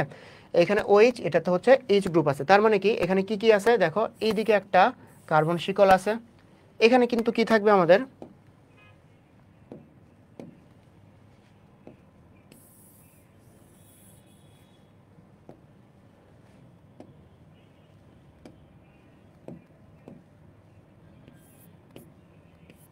আচ্ছা দেখো এখানে কিন্তু তার একটা কার্বন শিকল ইউজ করা হয়েছে, ঠিক আছে। এটা একটা গ্রুপ, আলাদা গ্রুপ গেল। এরপর দেখো এখানে কি গ্রুপ আছে, মিথাইল আছে, তো এটাও গেল। তারপর এখানে কি আছে, হাইড্রোজেন আছে, এখানে কি আছে, OH গ্রুপ আছে, ঠিক আছে। তার মানে কি এর চারটা হাতে চারটা ডিফারেন্ট গ্রুপ আছে, তার মানে কি এটা হচ্ছে কাইরাল কার্বন। কাইরাল কার্বন তো এই যে এইভাবে স্টার মার্ক দিয়ে প্রকাশ করা হয়, ঠিক আছে। তার মানে কাইরাল কার্বন আছে, তার মানে কি এটা আলোক সমানুতা প্রদর্শন করে, সম্ভব, ঠিক আছে। তাহলে অ্যান্সার কি হবে, 36-এর বি। বাকি দেখো এন পেন্টেনের সমাণু সংখ্যা কতটা, এটা অলরেডি তোমাদেরকে পড়াইছি। এন পেন্টেনে কি হয়, এন আইসো আর এটা কি থাকে, নিও থাকে, ঠিক আছে। তাহলে কয়টা সমাণু হইলো, 3টা সমাণু হইলো, তাহলে 37-এর ক। এরপর আসো, ডাইমিথাইল ইথার ও ইথানল পরস্পরের কি ধরনের সমাণু, কি এটা, ডাইমিথাইল ইথার আর ইথানল।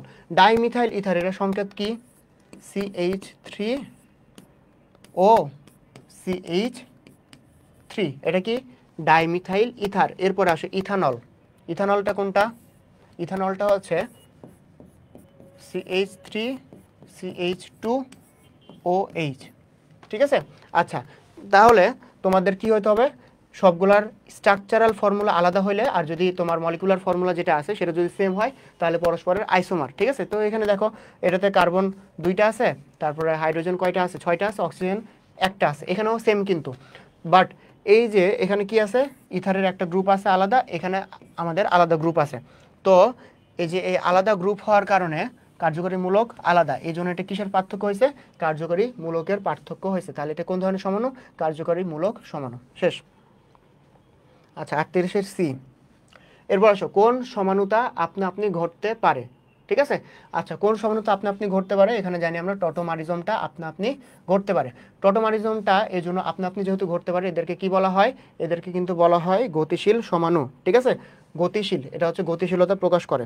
আচ্ছা তাহলে 39-এর কি হবে, 39-এর বি হবে, টটোমারিজম। এরপর আসো নেক্সট, প্রোপানন সাধারণত কোন ধরনের সমানুতা প্রদর্শন করে, এটা কি প্রোপানন, এটা তোমরা একটু অ্যান্সার বলো তো, কোন ধরনের সমানুতা প্রদর্শন করে প্রোপানন।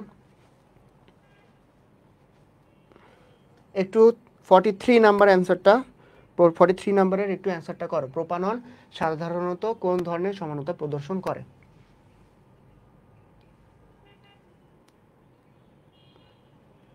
43 43 সি অ্যান্সার করছে, ঠিক আছে, টটোমারিতা। আচ্ছা, টটোমারিতা কেমনে, কিটোনটা তাহলে কিসে কনভার্ট হয়, আমরা প্রোপাননের একটু সংকেতটা লিখি, ঠিক আছে, এটা কি CH3 সি, আচ্ছা এখানে কি আছে CH3 আছে, তাই তো, এটা কিন্তু আমাদের প্রোপাননের সংকেত। প্রোপাননের সংকেতে তাহলে কি চেঞ্জটা আসে, দেখো এইখানে আমাদের কি আছে, এইখানে দেখো আমাদের একটা ডাবল বন্ড আছে, তাই না, তো অক্সিজেন কি করে, ডাবল বন্ডের ইলেকট্রনটাকে নিজের দিকে টান দেয়, ঠিক আছে, সে যেহেতু বেশি নেগেটিভ, তাই না, তার মানে কি সে একটু পার্শিয়াল ডেল মাইনাস চার্জ হয়ে যায়, তো এই ডাবল বন্ডকে সে যখন ওদিকে টান দিবে তখন সে একটু মাইনাস হয়ে যাবে, ঠিক আছে, মাইনাস ইলেকট্রোনেগেটিভ হবে। তো ঠিক একই সময়ে সে কি করে, এই যে এখান থেকে একটা হাইড্রোজেনকে সে চুরি করে, ঠিক আছে, হাইড্রোজেনকে চুরি করে, তাহলে কি হলো CH3 সি, সিঙ্গেল বন্ড দিলাম, তারপর হচ্ছে অক্সিজেন, তো পাশের যে হাইড্রোজেন ছিল তিনটা, একটা হাইড্রোজেনকে সে টান দিবে, তাহলে কি হবে এখানে OH হবে। OH হওয়ার পরে এখানে কয়টা হাইড্রোজেন থাকলো, দুইটা হাইড্রোজেন থাকলো, ঠিক আছে, একটা হাইড্রোজেন যেহেতু অক্সিজেন চুরি করছে, কয়টা হাইড্রোজেন থাকলো, দুইটা হাইড্রোজেন থাকলো। এখন দুইটা হাইড্রোজেন থাকলে কার্বনের হাত ফিল আপ করতে হবে না, কার্বনের হাত কয়টা, চারটা, এখানে কয়টা হাত আছে, তিনটা আছে, তাহলে একটা কি হবে, ডাবল বন্ড এখানে হয়ে যাবে, ঠিক আছে। আচ্ছা, তাহলে এটা কি প্রোপানন হচ্ছে আমাদের কি সমাণু প্রকাশ করছে, প্রোপানন হচ্ছে আমাদের টটোমারিতে প্রকাশ করছে, ঠিক আছে, এদেরকে বলে কিটো ইনল, যেহেতু। এরপরে আসো আমাদের CH3 CH double bond CH3, এই যৌগটাতে কোন ধরনের সমানতা প্রদর্শন করে, ঠিক আছে। আচ্ছা, আমরা জানি যে আমাদের সমানতার মধ্যে এক প্রকার আছে জ্যামিতিক সমানতা, তাই না, জ্যামিতিক সমানতার মধ্যে কীরকম আছে, মনে করো এটা হচ্ছে কার্বন, এখানে হচ্ছে একটা কার্বন আছে, এদের মধ্যে কিন্তু ডাবল বন্ড অবশ্যই থাকতে হবে, তো পি গ্রুপ কিউ কিউ, যদি এরকম হয় যে সেম গ্রুপ যেটা সেটা একই সাইডে আছে, সেটা কি হবে সিস, যদি আলাদা সাইডে হয় মানে পিটা যদি এখানে চলে আসে, কিউটা যদি এখানে চলে যায়, ওটা কি হবে ট্রান্স হবে, ঠিক আছে, ওটা কি হবে ট্রান্স হবে।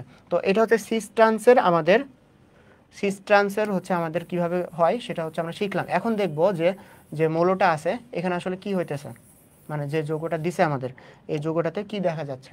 আচ্ছা, প্রথমে হচ্ছে CH, সি ডাবল বন্ড, এরপরে হচ্ছে H, এদিকে একটা লিখলাম, এদিকে একটা লিখলাম, এখানে কি আছে CH3, এখানেও কি আছে CH3, ঠিক আছে। আরেকটা কোনটা সম্ভব, কার্বন ডাবল বন্ড কার্বন, আচ্ছা এখানে কি আছে CH3, এবার কিন্তু অপোজিট পাশে লিখলাম, ঠিক আছে, আমরা এদিকে লিখতে পারি CH3, বাকিটা কি হবে HH, এটা কি হবে, এটা হচ্ছে সিস, কয়টা কার্বন যুক্ত 1 2 3 4, সিস বিউটেন 2, বিউটিন হবে কিন্তু, সিস বিউটিন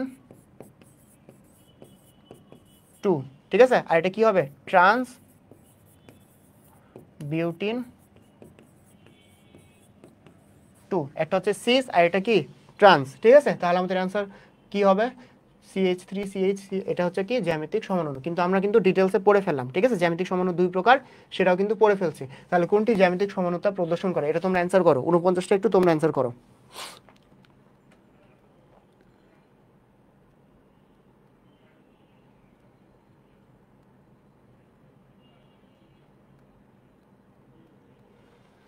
$49, এটা একটু অ্যান্সার করো তোমরা। আচ্ছা 49 একজন অ্যান্সার করছো ডি, সামিয়া জাহান পায়েল, একজন ডি অ্যান্সার করছো। আচ্ছা ডিটা কেমনে হয় দেখো, এক সাইডে সেম গ্রুপ থাকতে হবে, আরেক সাইডে সেম গ্রুপ থাকতে হবে, কিন্তু এখানে দেখো এখানে CH, এখানে দেখো হাইড্রোজেন আছে, সহজে কেমনে কেমনে চিনবা, না লিখে কেমনে চিনবা, এখানে দেখো হাইড্রোজেন আছে, এখানেও কি থাকতে হবে একটা হাইড্রোজেন থাকতে হবে, এখানে কিন্তু হাইড্রোজেন নাই, এখানে যদি ভালোভাবে খেয়াল করো এখানে কিন্তু কোনো হাইড্রোজেন নাই, তার মানে কিন্তু এখানে আমাদের হবে না। বি নাম্বারে দেখো এই যে হাইড্রোজেন, এই যে হাইড্রোজেন হাইড্রোজেন হাইড্রোজেন আছে, আরেকটা কি আছে CH3, তার মানে কি এই কার্বনে একটা হাইড্রোজেন আছে, একটা CH3 আছে, এই কার্বনে একটা হাইড্রোজেন আছে, একটা CH3 আছে, ঠিক আছে, তাহলে এটা কিন্তু আমাদের জ্যামিতিক সমানুতা প্রদর্শন করবে, ঘ নাম্বার কিন্তু হবে না, ঠিক আছে। 49 তাহলে কি হবে বি হবে। আচ্ছা এরপর আসো হেক্সিন 3 কি দেখায়, মানে কোন সমানুতা দেখায় এই হেক্সিন 3। আচ্ছা হেক্সিনটা যদি আমরা লিখি কার্বন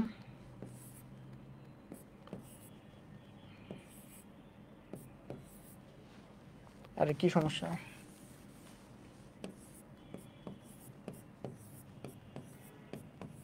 1 2 3 4 5 6, ঠিক আছে। হেক্সিন 3 এর আমরা কি দিলাম, 3 নাম্বার কার্বনে বলছে 1 2 3, এখানে কি আছে ডাবল বন্ড আছে, এই জন্যই তো হেক্সিন 3 নামকরণ করা হয়েছে, তাই না? তাহলে হেক্সিন 3 এর এখানে কি বন্ড হয়েছে, ডাবল বন্ড হয়েছে। তার মানে কি আমরা এইভাবে প্রকাশ করতে পারি না, ডাবল বন্ড, এই পাশে এই দুইটা কার্বনকে লিখতে পারি আমরা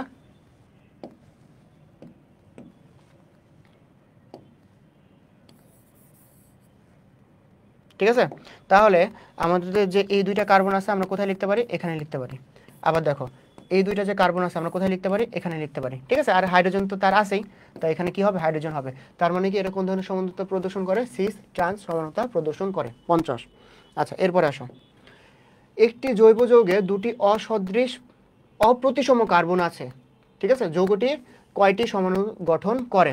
আচ্ছা, এখানে দেখো আমাদের কিন্তু দেখতে হবে কি বলছে, এখানে অপ্রতিসম কার্বন আছে, আর এটা কি অসদৃশ, কয়টা আছে, দুইটা আছে। তিনটা জিনিস আমাদের খেয়াল করতে হবে, আমরা একসাথে তিনটা ফর্মুলা পড়বো, ঠিক আছে। তিনটা ফর্মুলা আমরা একসাথে পড়বো এখানে। তো প্রথমে দেখো আমাদের অপ্রতিসম কার্বন থাকলে আমাদের যে টোটাল সমাণু কয়টা হবে সেটা বের করার কয়টা ফর্মুলা আছে। এক নাম্বার কি, যদি অসদৃশ হয় তাহলে n টু দি পাওয়ার কত হবে, 2 টু দি পাওয়ার কত হবে, n হবে, ঠিক আছে। তার মানে কি n সংখ্যক অপ্রতিসম কার্বন বা কাইরাল কার্বন থাকলে এবং সেটা যদি অসদৃশ হয়, কি হয়, অসদৃশ হয়, তাহলে সমাণু সংখ্যা হবে 2 টু দি পাওয়ার n। এটা কি কোন ধরনের, এটা হচ্ছে অসদৃশ হলে, ঠিক আছে। এরপর 2 নম্বরটা দেখো, আচ্ছা অসদৃশ হয়েছে, এরপর সদৃশ হলে কি হবে, সমাণু সংখ্যা কমে যাবে, 2 to the power n minus 1। এটা কখন হবে, সদৃশ হলে। আচ্ছা, সদৃশ হলে আমাদের কি থাকে, মেসো যৌগ থাকে। মেসো যৌগ বের করার সেটা বের করার সংকেত কি, মানে কিভাবে বের করতে পারবো যে কয়টা মেসো সম্ভব, সেটা হচ্ছে 2 to the power n minus 2 divided by 2। এটা কিসের জন্য, এটা হচ্ছে মেসো বের করার জন্য, ঠিক আছে। এটা কিসের জন্য, এটা হচ্ছে মেসো কয়টা আছে এটা বের করার জন্য। তাহলে কি অসদৃশ, সদৃশ, মেসো, ঠিক আছে। এখানে কি বলছে দেখো তো, অপ্রতিসম কার্বন আছে, কয়টা আছে, দুইটা আছে। তাহলে আমরা কি করব, n টু দি পাওয়ার কয়টা আছে, দুইটা আছে, ঠিক আছে। Sorry, 2 to the power n কয়টা আছে, দুইটা আছে, অসদৃশ। তাহলে আমরা কোন ফর্মুলা ইউজ করব, এই ফর্মুলাটা ইউজ করব। তাহলে 2 টু দি পাওয়ার 2, তাহলে কয়টা হবে, 4টা হবে। তাহলে 51 ক। আচ্ছা, তাহলে বুঝছো কি, এই তিনটা ফর্মুলা ইউজ করে আমরা কিন্তু কয়টা হইতে পারে তাহলে আমরা একবারে বের করতে পারি, ঠিক আছে। এরপর দেখো কোনটিতে দুটি কাইরাল কার্বন আছে, ঠিক আছে। কোনটাতে দুইটা কাইরাল কার্বন আছে, এটা যদি আমরা একটু ফাস্ট লিখি তাহলে সম্ভব। 2 hydroxy propanoic acid, carbon carbon COOH। আচ্ছা, এখানে কয়টা কাইরাল কার্বন আছে দেখো তো, এখানে এটা কিন্তু হবে না, এখানে দেখো, এটাতে এখানে একটা H থাকবে, ঠিক আছে, এখানে একটা H থাকবে, এভাবে, ঠিক আছে। তাহলে দেখো তো এর হচ্ছে কাইরাল কার্বন সম্ভব না, কারণ দুইটাই হাইড্রোজেন গ্রুপ আছে, 4টা হাতে কিন্তু আলাদা হতে হবে, ঠিক আছে। তার মানে কি এখানে কোনো কাইরাল কার্বনই নাই।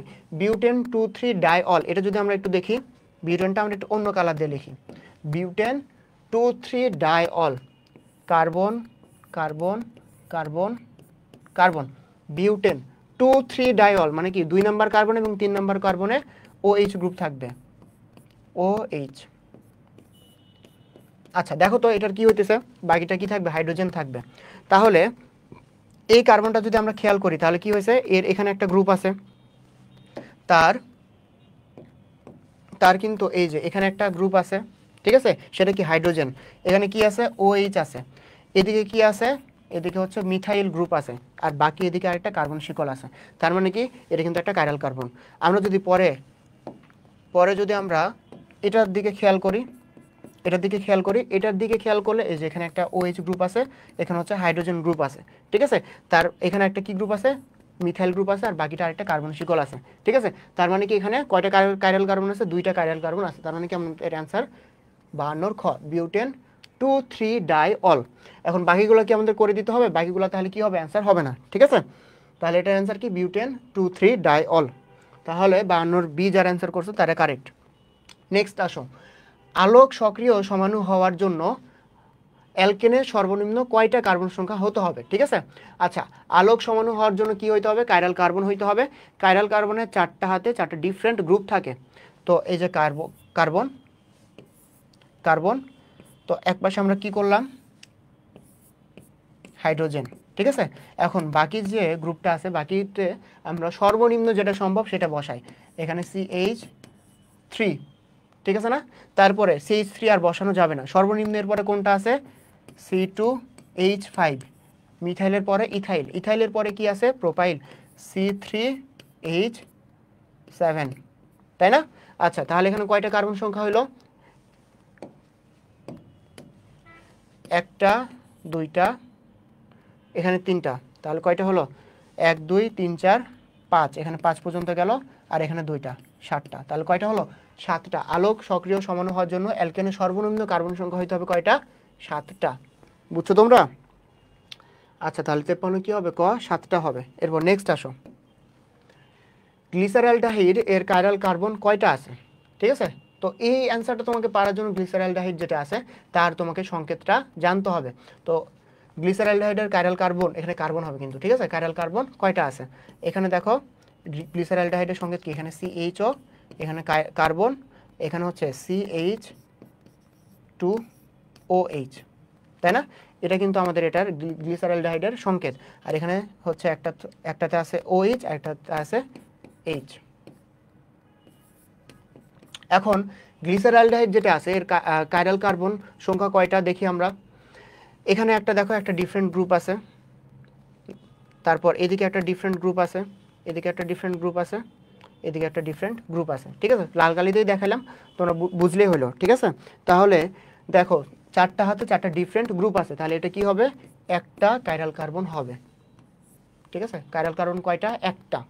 তাহলে এর সমাণু কয়টা হবে দেখো তো, এর সমাণু হবে 2 টু দি পাওয়ার n, কয়টা হবে তাহলে, 2টা, ঠিক আছে। আচ্ছা, একজন কমেন্ট করছে 53 বুঝো নাই, 43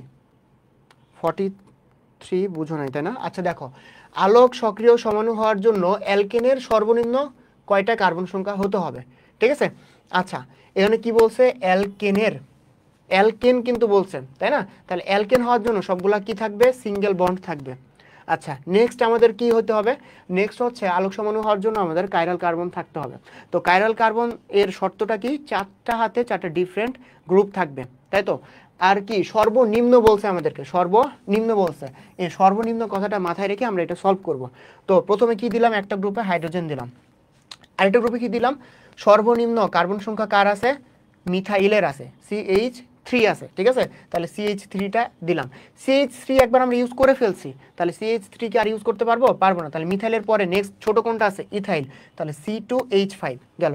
ইথাইলের পরে নেক্সট ছোট কোনটা আছে, প্রোপাইল, তাহলে C3H7 ইউজ করলাম আমরা। দেখো এখন 4টা হাতে কিন্তু 4টা ডিফারেন্ট গ্রুপ আছে, ঠিক আছে।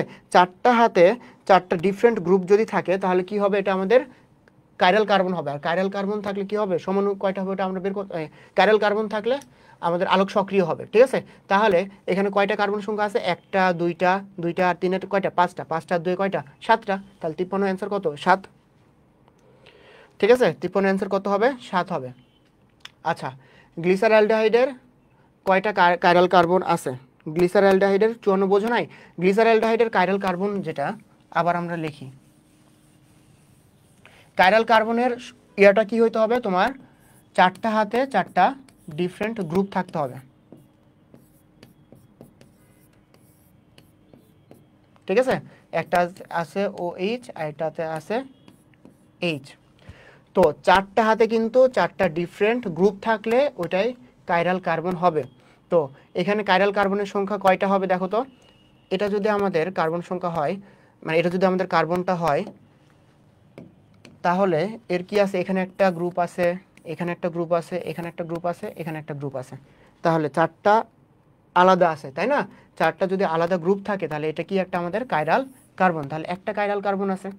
আর তাহলে সমাণু কয়টা হবে, সমাণু সংখ্যা বের করবো আমরা 2 টু দি পাওয়ার n দ্বারা, 2 টু দি পাওয়ার n মানে কি 2 টু দি পাওয়ার 1, তাহলে কত হবে, 2টা। তাহলে কাইরাল কার্বন আছে একটা, সমাণু আছে 2টা।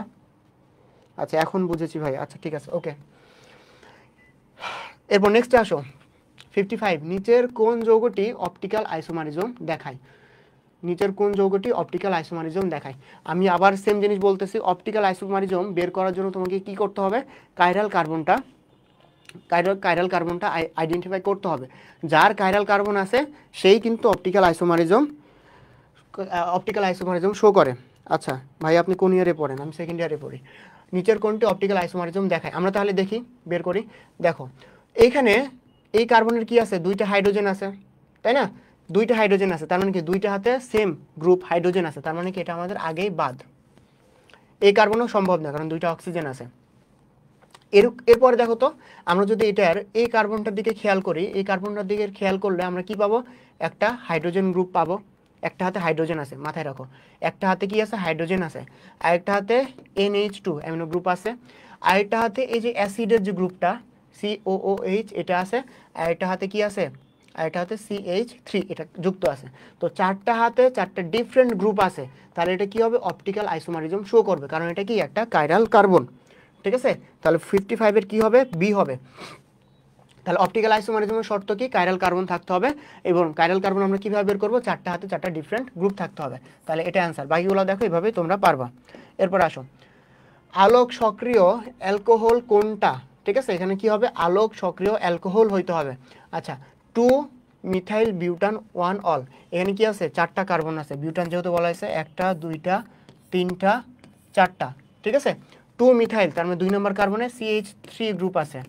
মিথাইল বিউটান 1 অল, তাহলে 1 নম্বর কার্বনে কি আছে? OH গ্রুপ আছে। ঠিক আছে, আলোক সক্রিয় অ্যালকোহল কোনটা? এখানে দেখো তো, একটাতে কি আছে? H গ্রুপ আছে। ঠিক আছে, তার মানে কি এর চারটা হাতে কিন্তু চারটা ডিফারেন্ট গ্রুপ আছে। একটাতে H আছে, একটাতে এটা আছে, একটাতে এটা আছে, আর একটাতে কার্বন শিকল আছে, তাই না? তার মানে কি চারটা হাতে চারটা ডিফারেন্ট গ্রুপ থাকার কারণে এটা কিন্তু একটা আলোক সক্রিয় অ্যালকোহল। আচ্ছা, তাহলে 56-র A নাম্বার অ্যান্সার হবে। 56 কিন্তু আরেকটা অ্যান্সার আছে, সেটা কি? 2 মিথাইল বিউটান 2 অল। দুইটা অ্যান্সার দিয়ে রাখছে এটাতে, তো এটা আমরা দেখি।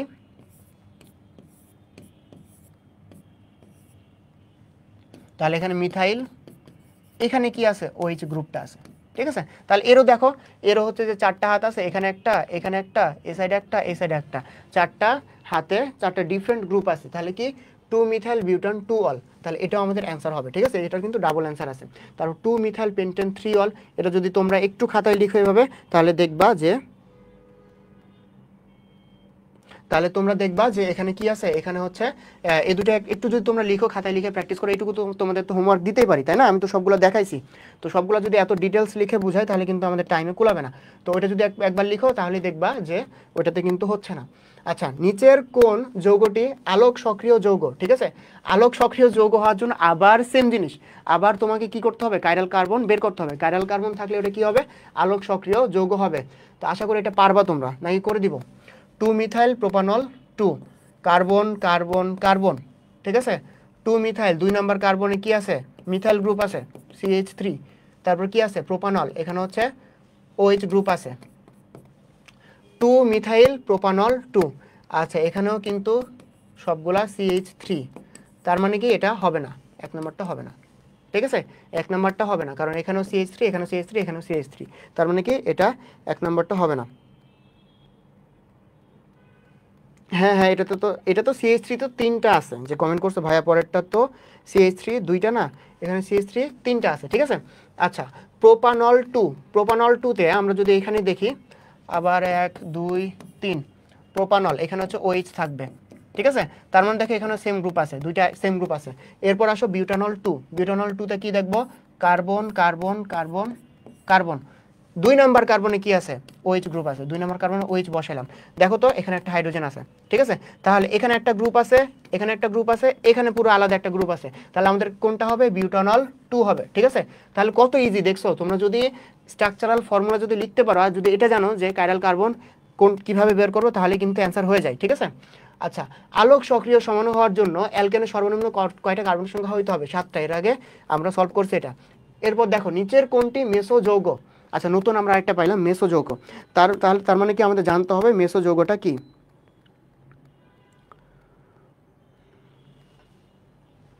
আচ্ছা, মেসো যৌগটা কি এটা আমরা একটু দেখি। ঠিক আছে, আচ্ছা, মেসো যৌগ ধরো,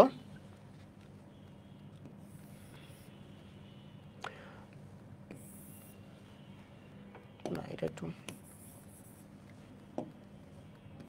আচ্ছা, তো মনে করো একটা হচ্ছে আমাদের একটা পুরো গ্রুপ এখানে আছে, ঠিক আছে, পুরো যৌগটাই এভাবে আমরা লিখছি। লিখার পরে আমরা একটা অ্যাক্সিস বরাবর তাকে ভাগ করলাম, এই যে এই একটা অ্যাক্সিস বরাবর তাকে ভাগ করলাম।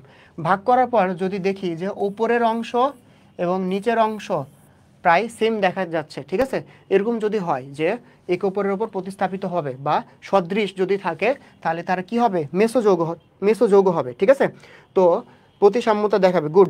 আচ্ছা, মেসোযৌগ হবে। তো মেসোযৌগের যদি আমরা একটা এক্সাম্পল দেখি, সেটা কি টার্টারিক অ্যাসিড, ঠিক আছে। তো মেসোযৌগের আমরা একটা এক্সাম্পল দেখি, COOH,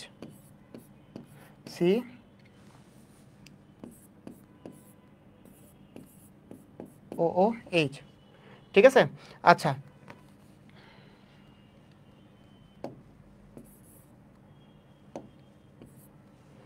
তো এটাতে কি হবে, এখানে হচ্ছে হাইড্রোজেন, এটা তো হচ্ছে OH, এখানে হচ্ছে হাইড্রোজেন, এখানে হচ্ছে OH, ঠিক আছে।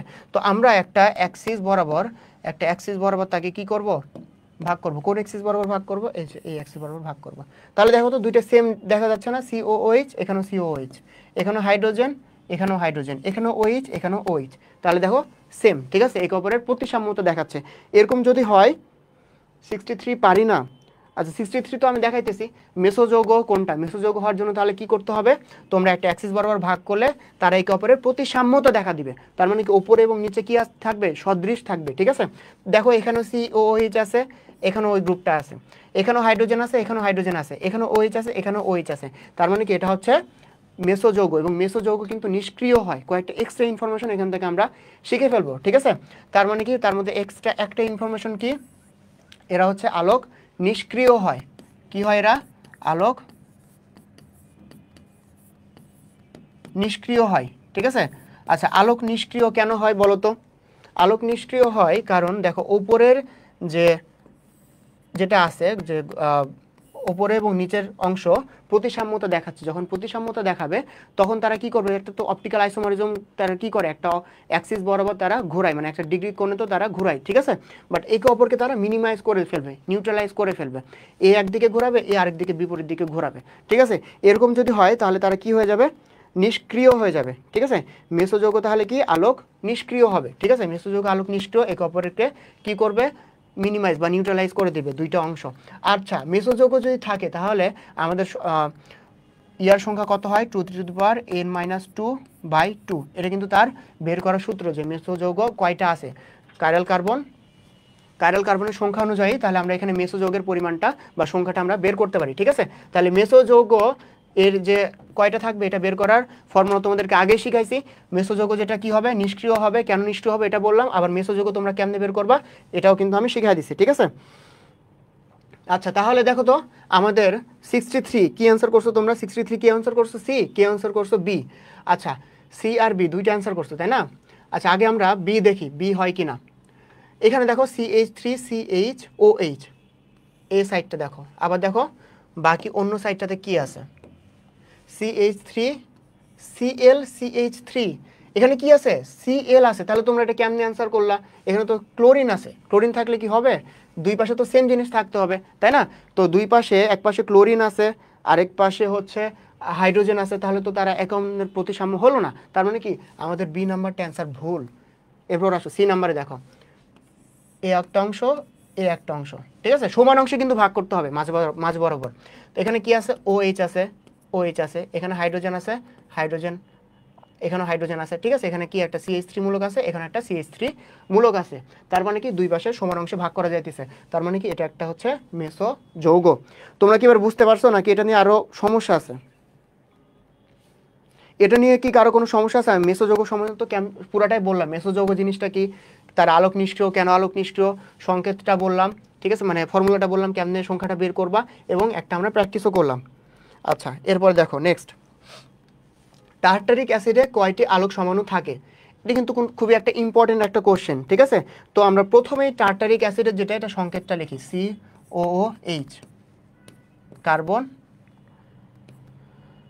COOH, সরি এখানে আরেকটা কার্বন হবে, ঠিক আছে, কার্বন, COOH। আচ্ছা, এখানে হচ্ছে OH, H, এর হচ্ছে OH, এইচ। এটা করলে মনে হয় তোমাদের মেসোযৌগ সম্বন্ধে ধারণাটা আর একটু ক্লিয়ার হবে, ঠিক আছে? মেসোযৌগ সম্বন্ধে আর বা হচ্ছে যে ফর্মুলা দ্বারা কয়টা হচ্ছে এই জিনিসটা বের করাটা ক্লিয়ার হবে। তো আমরা কি করলাম দেখো, হচ্ছে টার্টারিক অ্যাসিডের আলোক সমাণু সংখ্যা কত হবে, ঠিক আছে? আচ্ছা, এখানে দেখো তো এই সাইডে কি আছে, হাইড্রোজেন, এই সাইডেও কি আছে, হাইড্রোজেন আছে, OH OH, COOH COOH, অবশ্যই এটা মেসোযৌগ। কারো কি কোনো ডাউট আছে? এখানে তো কারো ডাউট থাকার কথা না, ঠিক আছে? দুইটাই মেসোযৌগ, মানে এটা হচ্ছে একটা মেসোযৌগ, ঠিক আছে? আচ্ছা, এখন টার্টারিক অ্যাসিডে আমরা যদি দেখি যে এর কাইরাল কার্বন সংখ্যা কত, কাইরাল কার্বন সংখ্যাটা একটু বের করি। কাইরাল কার্বন এটার কয়টা আছে, একটা, দুইটা, তিনটা, চারটা, চারটা গ্রুপে চারটা ডিফারেন্ট জিনিস, তার মানে কি এটা একটা তার কাইরাল কার্বন। নেক্সট, এটাও কি তার কাইরাল কার্বন? হ্যাঁ, এখানে একটা গ্রুপ, এখানে একটা গ্রুপ, এখানে একটা গ্রুপ, এটা পুরোটাই আলাদা একটা গ্রুপ। তাহলে কাইরাল কার্বনের সংখ্যা কত? 2।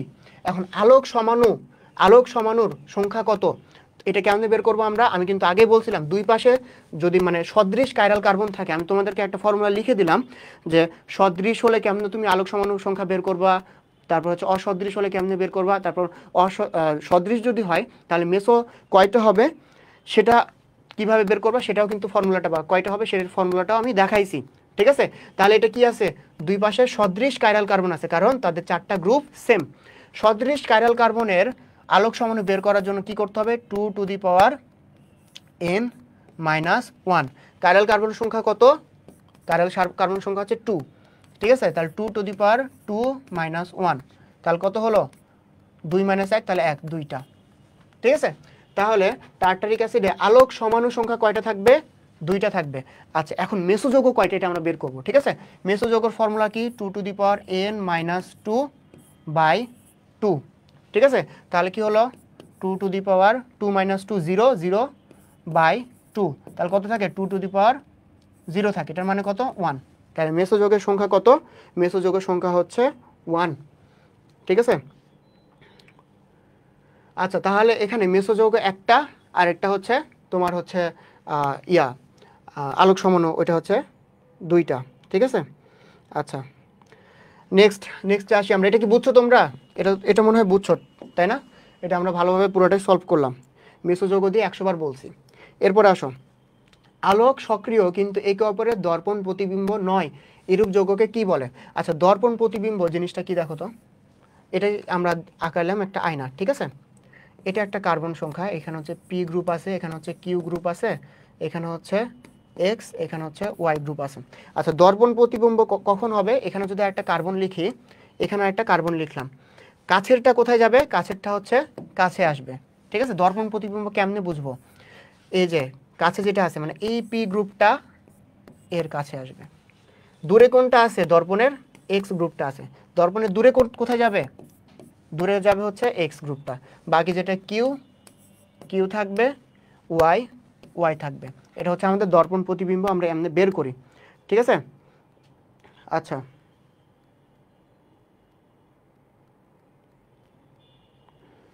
আচ্ছা দেখো, তাহলে এইভাবে আমরা কিন্তু দর্পণ প্রতিবিম্ব বের করি, ঠিক আছে? দর্পণ প্রতিবিম্ব নয় এরকম কি আছে? ডায়স্টেরিওমার আছে, ঠিক আছে? এটা হচ্ছে আমাদের এমনি কোশ্চেন, মানে হচ্ছে জ্ঞানমূলক কোশ্চেন, তারপর এটা আমরা সলভ করলাম।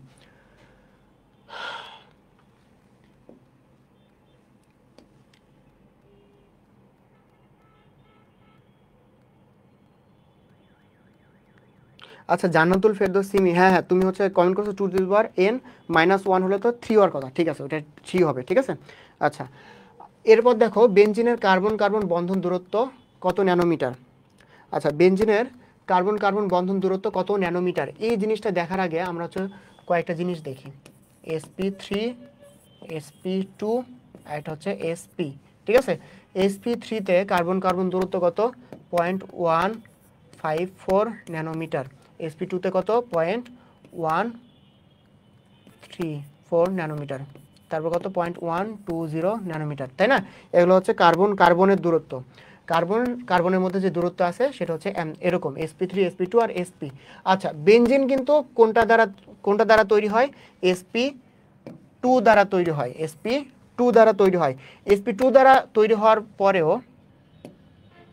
এটা কি হয়? 139 ন্যানোমিটার কার্বনের দূরত্ব হয়। আচ্ছা 0.139 কার্বনের যে দূরত্ব 0.139, এটা কার কার মাঝামাঝি? sp2 আর sp3 এটার মাঝামাঝি। এটা কিন্তু একটা হচ্ছে কারণ আছে কেন sp2 আর sp3 এর মাঝামাঝি হইল, ঠিক আছে।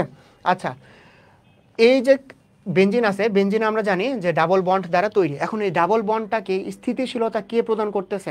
আমরা দেখতেছি যে যত সিঙ্গেল বন্ডের মধ্যে, সিঙ্গেল বন্ড যখন কার্বন কার্বনের মধ্যে আছে তখন দূরত্ব সব থেকে বেশি, আর যখন ট্রিপল বন্ড আছে দূরত্ব সব থেকে কম, ঠিক আছে। তার মানে কি যত স্থিতিশীল তত বেশি দূরত্ব, তাই না? তার মানে আমাদের যে বেঞ্জিন যেটা আছে, বেঞ্জিন রিংটাকে স্টেবল করছে কে? সঞ্চারণশীল ইলেকট্রন, ঠিক আছে। সঞ্চারণশীল ইলেকট্রন যেটা আছে এই বেঞ্জিন রিংটাকে এ কী করছে? বেঞ্জিন রিংটাকে এ স্টেবল করছে, ঠিক আছে। বেঞ্জিন রিংটাকে এ কী করছে? স্টেবল করছে। তো এই জন্য কী হবে? আমাদের দূরত্বটা কমে আসবে। দূরত্বটা কমে কত হবে? 0.139 ন্যানোমিটার হবে। আচ্ছা এরপর আসো নেক্সট যেটা বেঞ্জিন বলয়ে দুটি প্রতিস্থাপক যুক্ত করলে যৌগটির কতটি সমাণু সম্ভব। এটা তোমরা একটু করো তো, আমাকে একটু অ্যান্সারটা বলো, দেখি তোমরা পারো কিনা।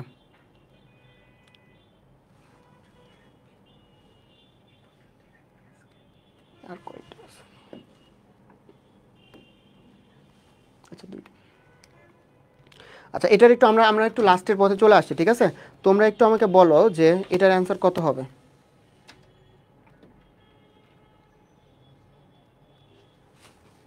তোমাদের এখন একটা জিনিস কনফিউশন আছে, তাই না, যে হচ্ছে 2n-1 এটা তো 2 হওয়ার কথা, তাই তো।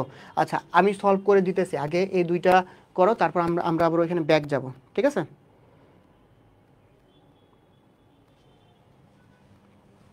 এটা করো, বেঞ্জিন বলয়ে দুটি প্রতিস্থাপক যুক্ত থাকলে যৌগটির কতটি সমাণু সম্ভব। কি এটা কি পারতেছো না? 67 নাম্বার।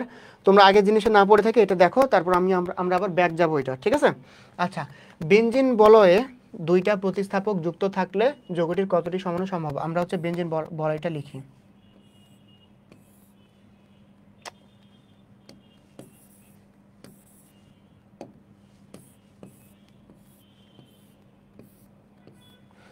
আচ্ছা দুইটা প্রতিস্থাপক আমরা ধরে নিলাম, এখানে একটা আছে আর একটা আছে কোথায়?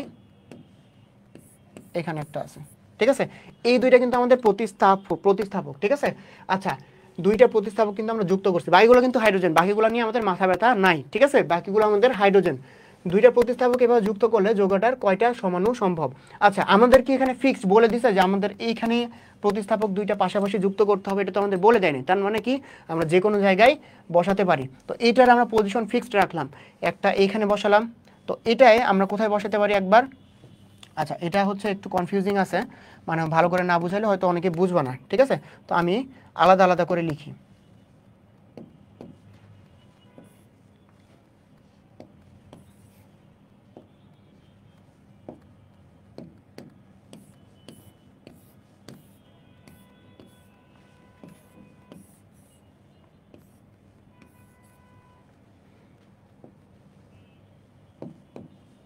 এখানে কিন্তু আমরা একটা ফিক্সড রাখছি, ঠিক আছে। আর এটা দিয়ে আমরা চেঞ্জ করে দেখব যে কি হইতেছে আসলে। আরে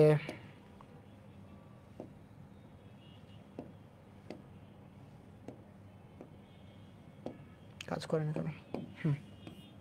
একটা ফিক্সড রাখলাম, আরেকটা দিয়ে আমরা বের করে দেখাবো যে কি হইতেছে। আচ্ছা আমাদের কিন্তু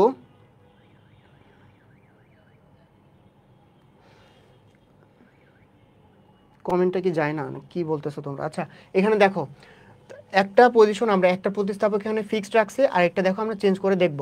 এখানে কিন্তু একটা ফিক্সড রাখছি, কিন্তু আরেকটা প্রতিস্থাপক কোথায় বসবে মানে কোনোটাই বলে না যে প্রতিস্থাপকগুলো কোথায় বসবে, ঠিক আছে। তো প্রতিস্থাপকগুলো যে কোনো জায়গায় বসতে পারে। একটা এখানে বসলো, আরেকটা হচ্ছে এখানে বসলো, আরেকটা কোথায় বসলো? এখানে বসলো। দেখো আমরা যদি এখন চেঞ্জ করি তার মানে কি পরপর এখানে যদি 1 নাম্বার কার্বন হয়, এটা 2 number carbon, 3 number carbon, 4 number carbon. দেখো আমরা যেভাবে রিঅ্যারেঞ্জ করি সবগুলাতেই 1 এবং 2 নাম্বার কার্বনে, একটা তো হচ্ছে 1 এবং 3 নাম্বার কার্বনে, আরেকটা তো হচ্ছে 1 এবং 4 নাম্বার কার্বনে বসতেছে। দুইটা প্রতিস্থাপক যেখানে বসাই 1 2 নাম্বার কার্বন, 1 3 নাম্বার কার্বন এবং 1 4 নাম্বার কার্বনে বসে, মানে অর্থ প্যারা এবং মেটা পজিশনে বসতেছে, ঠিক আছে। তো আমরা কিন্তু এই 3 ধরনেরই পাইতেছি, অর্থ প্যারা এবং মেটা, ঠিক আছে। এবং এই দুইটা প্রতিস্থাপক বসে আমরা যেখানে বসাই, আমরা যদি এইটা এখানে বসাই তারপর এটা যদি এখানে বসাই, তারপর হচ্ছে এখানে বসাই, এইখানে বসাই, মানে যেদিক থেকে তুমি দেখবা আমাদের কিন্তু এই তিনটাই সমানু হওয়া, মানে এই তিনটাই সমানু হওয়া সম্ভব। ঠিক আছে, আমরা সুবিধার্থে, বোঝানোর সুবিধার্থে কি করলাম, একটা ফিক্সড রাখলাম। একটা ফিক্সড রাখার পরে একটা সবার কাছে এখানে বসালাম। এখানে বসালে এটা 2 নাম্বার কার্বন, যদি আমরা এখানে বসাই এদিক থেকে কাউন্ট হবে, এদিক থেকে কাউন্ট করলে ওটা কত নাম্বার কার্বন হয়, 2 নাম্বার কার্বনে বসে কিন্তু। ঠিক আছে, তার মানে কি এখানে লেখা যায়, এখানে লেখাও সেম সেম জিনিস। তারপরে দেখো এখানে 1 নাম্বার কার্বন, এখানেও লেখাও যায় 3 নাম্বার কার্বনে, এবং এখানে লেখাও সেম। ঠিক আছে, তারপর দেখো এখানে একটা লিখলাম, এখানে একটা লিখলাম, তখন কি হবে 1 নাম্বার কার্বন আর এবং 4 নাম্বার কার্বন 1 এবং 4-এ চলে আসবে। একজন কমেন্ট করছে 5 এবং 6-এ না কেন, তুমি যখন 5 এবং 6-এ বসাবা তখন ওটা কি 5 6 থাকবে রে গাধা, ওটা কি থাকবে 1 এবং 2 হয়ে যাবে। ঠিক আছে, আচ্ছা আচ্ছা, তাহলে কি হলো, তাহলে 5 6-এ বসালে ওটা কি হয়ে গেছে, ওইখান থেকেই তোমার নাম্বারিংটা শুরু হয়েছে, তাহলে ওটা কি হয়েছে 1 এবং 2 নাম্বার কার্বন হয়ে গেছে। ঠিক আছে, আচ্ছা তোমাদের হচ্ছে ভুল করাটা স্বাভাবিক বা কোশ্চিন করাটা স্বাভাবিক। ঠিক আছে, তুমি যে কোশ্চিন করছিলা যে 5 এবং 6 কেন না, সে আসলেই মানে হচ্ছে একটা ভালো কোশ্চিন করছো, তুমি বোঝো না অবশ্যই কোশ্চিন করবা। ঠিক আছে, আচ্ছা এরপর দেখো তাহলে কি 5 এবং 6 নম্বরে বসালে ওটা কি হয়ে যাচ্ছে, ওটা 1 এবং 2 নাম্বার কার্বন হয়ে যাচ্ছে। তার মানে কি আমরা যেভাবে অ্যারেঞ্জ করতেছি আমাদের 1 2 মানে 1 2 পজিশনে একটা, 1 3 পজিশনে একটা এবং 1 4 পজিশনে একটা, তাহলে সবগুলোই কিন্তু এভাবে হইতেছে। তো এটা তোমরা কি করবা, এটা তোমরা দেখবা যে এর বাইরে কি কোনো বের করতে পারতেছো কিনা। যদি এর বাইরে কোনো সমাণু বের করতে পারো তাহলে আমি তার বাসায় 1 কেজি মিষ্টি নিয়ে যাব। ঠিক আছে, এর বাইরে যদি কেউ কোনো সমাণু বের করতে পারো, যে এর বাইরে কোনো সমাণু আছে কিনা, মানে এক্সচেঞ্জ করে ইন্টারচেঞ্জ করে কোনো যদি সমাণু বের করতে পারো তাহলে আমি তার বাসায় 1 কেজি মিষ্টি নিয়ে যাব। ঠিক আছে, আচ্ছা তাহলে কত হবে, এটার অ্যান্সার 3টা হবে। এরপরে দেখো C6H4CH3Cl, আচ্ছা এটাতে যৌগটি কয়টা সমাণু গঠন করা সম্ভব, তাহলে এটার অ্যান্সার তোমরা একটু করো তো দেখি, তোমরা তো অনেক ভালো স্টুডেন্ট, এটার অ্যান্সার একটু করো। ঠিক আছে, এটা আমাদের লাস্ট কোশ্চেন সেটা হচ্ছে আমরা অলরেডি এটার অ্যান্সার আগে পড়ে ফেলছি।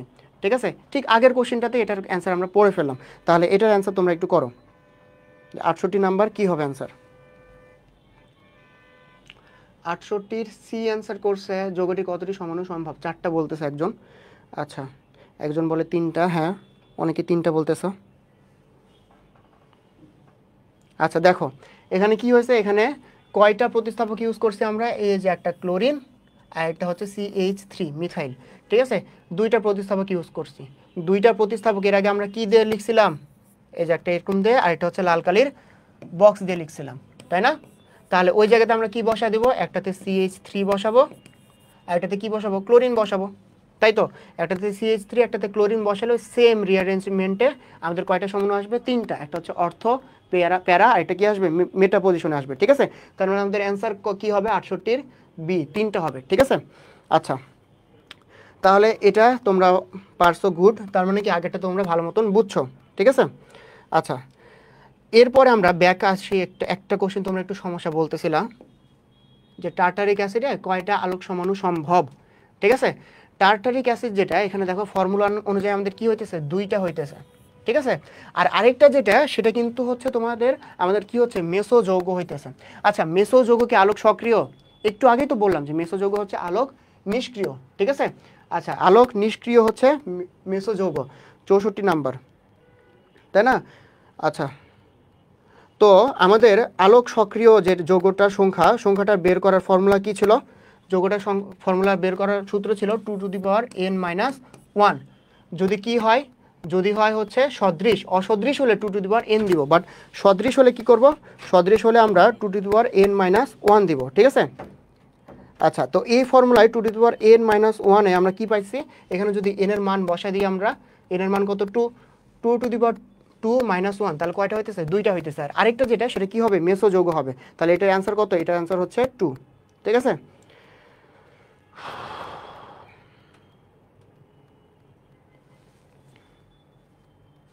আচ্ছা একজন কোশ্চেন করছো 64 নাম্বারটা রিক্যাপ করেন, 64 নাম্বার, হ্যাঁ 64 নাম্বারটা রিক্যাপ করছি। ঠিক আছে, এটা কি বুঝছো এখন, 2n-1 এই সংকেতটা, এই ফর্মুলাটা কেন বসাইছি, কারণ তারা দুই পাশে সদৃশ কাইরাল কার্বন সেম গ্রুপ আছে, এই জন্য 2n-1। ঠিক আছে, এই সংকেতে বসালে, এই ফর্মুলা বসালে আমাদের কয়টা বের হচ্ছে, 2টা বের হচ্ছে। এবং আরেকটা যেটা হবে সেটা কি হবে, মেসো যৌগ হবে। ঠিক আছে, আরেকটা কি হবে, মেসো যৌগ হবে, মেসো যৌগগুলো আলোক নিষ্ক্রিয়। আচ্ছা সদৃশ থাকলে কিন্তু মেসোযৌগ থাকে, এবং মেসোযৌগ কয়টা থাকে এটা বের করার সূত্র হচ্ছে এটা। আচ্ছা, এরপরে দেখো আরেকজন কমেন্ট করছে, একটা প্রতিস্থাপক বসালে কি সমাণু পাওয়া যায়? আচ্ছা, একটা প্রতিস্থাপক বসায় তুমি কেমনে সমাণু পাবা? সমাণু মানে কি, তাদের স্ট্রাকচারাল ফর্মুলা ডিফারেন্ট হবে, বাট মানে দুইটা কম্পাউন্ডের কি হবে, সেম হবে, মানে হচ্ছে তোমার কেমিক্যাল মলিকুলার ফর্মুলাটা সেম হবে, ঠিক আছে। এখন এরকম যদি হয় যে তুমি 1 নম্বর কার্বনে বসাইছো, তোমার যে প্রতিস্থাপক 1 নম্বর কার্বনে বসাইছো, ওইখান থেকে 1 নম্বর কার্বন গণনা শুরু হয়েছে। এখন তুমি দূরে অন্য একটা কার্বনে বসাইছো, তাহলে তোমার কার্বন সংখ্যা গণনা কোথা থেকে শুরু হবে? ওইখান থেকেই শুরু হবে, যেখানে প্রতিস্থাপকটা বসবে সেখান থেকেই তোমার কার্বন সংখ্যা গণনা শুরু হবে। তার মানে কি ওইটাও 1 নম্বর কার্বনে আছে, তার মানে কি একটা প্রতিস্থাপক বসালে কিন্তু তুমি সমানতা পাইতেছো না, ঠিক আছে। তার মানে কয়টা লাগবে? দুইটা তোমার প্রতিস্থাপক বসাতে হবে। আশা করি বুঝছো। আচ্ছা, হ্যাঁ বুঝতে পারছি, গুড। তোমাদের কি আর কোনো কোশ্চেন আছে? আর যদি কোনো কোশ্চেন না থাকে, আজকের যে ফার্স্ট পার্টটা অর্গানিক কেমিস্ট্রি, এটা আমরা শেষ করব, ঠিক আছে। এটা শেষ করবো এবং নেক্সট পার্টটা আমরা আলাদা আরেকটা ক্লাসে আমরা পড়াইতে পারি। আমাদের টোটাল 133টা এমসিকিউ আমরা চুজ করছিলাম, যেটা তোমাদের করানোর জন্য। এর মধ্যে আমরা অলমোস্ট 67 মতন করছি, 67 বা 8 করছি, আমাদের হাফ বাকি আছে।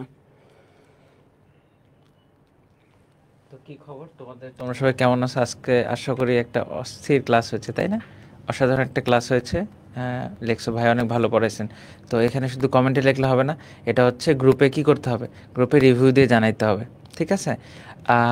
রিভিউ দিয়ে জানানোর সময় ভাইয়ার নাম লিখবা, ভাইয়ের ক্লাস কেমন লাগছে সেটা জানাবা, তাহলে ভাইয়াও খুশি হবে।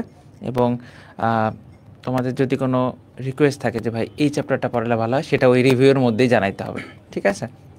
এই হচ্ছে ব্যাপার। আর প্রথম কথা হচ্ছে যে শাহিন শাহ আজকে আমাদের সাথে প্রথম ক্লাস নিচ্ছে, আমাদের এখানে প্রথম, কিন্তু নতুন টিচার না, ঠিক আছে, পুরাতন টিচার। এটা তোমরা দেখেই বুঝে গেছো ক্লাস নেওয়ার কোয়ালিটি এবং স্টাইল দেখে। তো আশা করি তোমাদের সবার ভালো লাগছে, সুন্দর লাগছে। আবার তোমাদের সাথে খুব দ্রুত দেখা হবে, এবং রাত 9টার দিকে কিন্তু আরেকটা ক্লাস আছে, সাধারণ জ্ঞানের সাম্প্রতিক। তোমরা সাধারণ জ্ঞান নিয়ে অনেক বেশি টেন্সড আমি জানি, তো সেই ক্লাসটা হবে 9টায়। আর আগামী কাল এবং পরশু সন্ধ্যা বিকাল 4:30 তোমাদের এই জৈব রসায়নের অনুশীলনী সলভ ক্লাস আছে। এটা মারিফুল ভাই নেবেন। মারিফুল ভাইকে তোমরা অনেক আগে থেকেই চিনো, ঠিক আছে। আমাদের এখানে কেমিস্ট্রি ইনস্ট্রাক্টরের একটা মানে কেমিস্ট্রি ডিপার্টমেন্ট অনেক শক্তিশালী হচ্ছে, ঠিক আছে। এটা একটা খুব ভয়ঙ্কর ব্যাপার, ঠিক আছে। যাই হোক, তোমরা সবাই ভালোভাবে পড়াশোনা করো, এবং হচ্ছে ক্লাসের রিভিউ অবশ্যই আমাদের গ্রুপে জানায়, road to DMC dream to be doctor এই গ্রুপে, ওকে।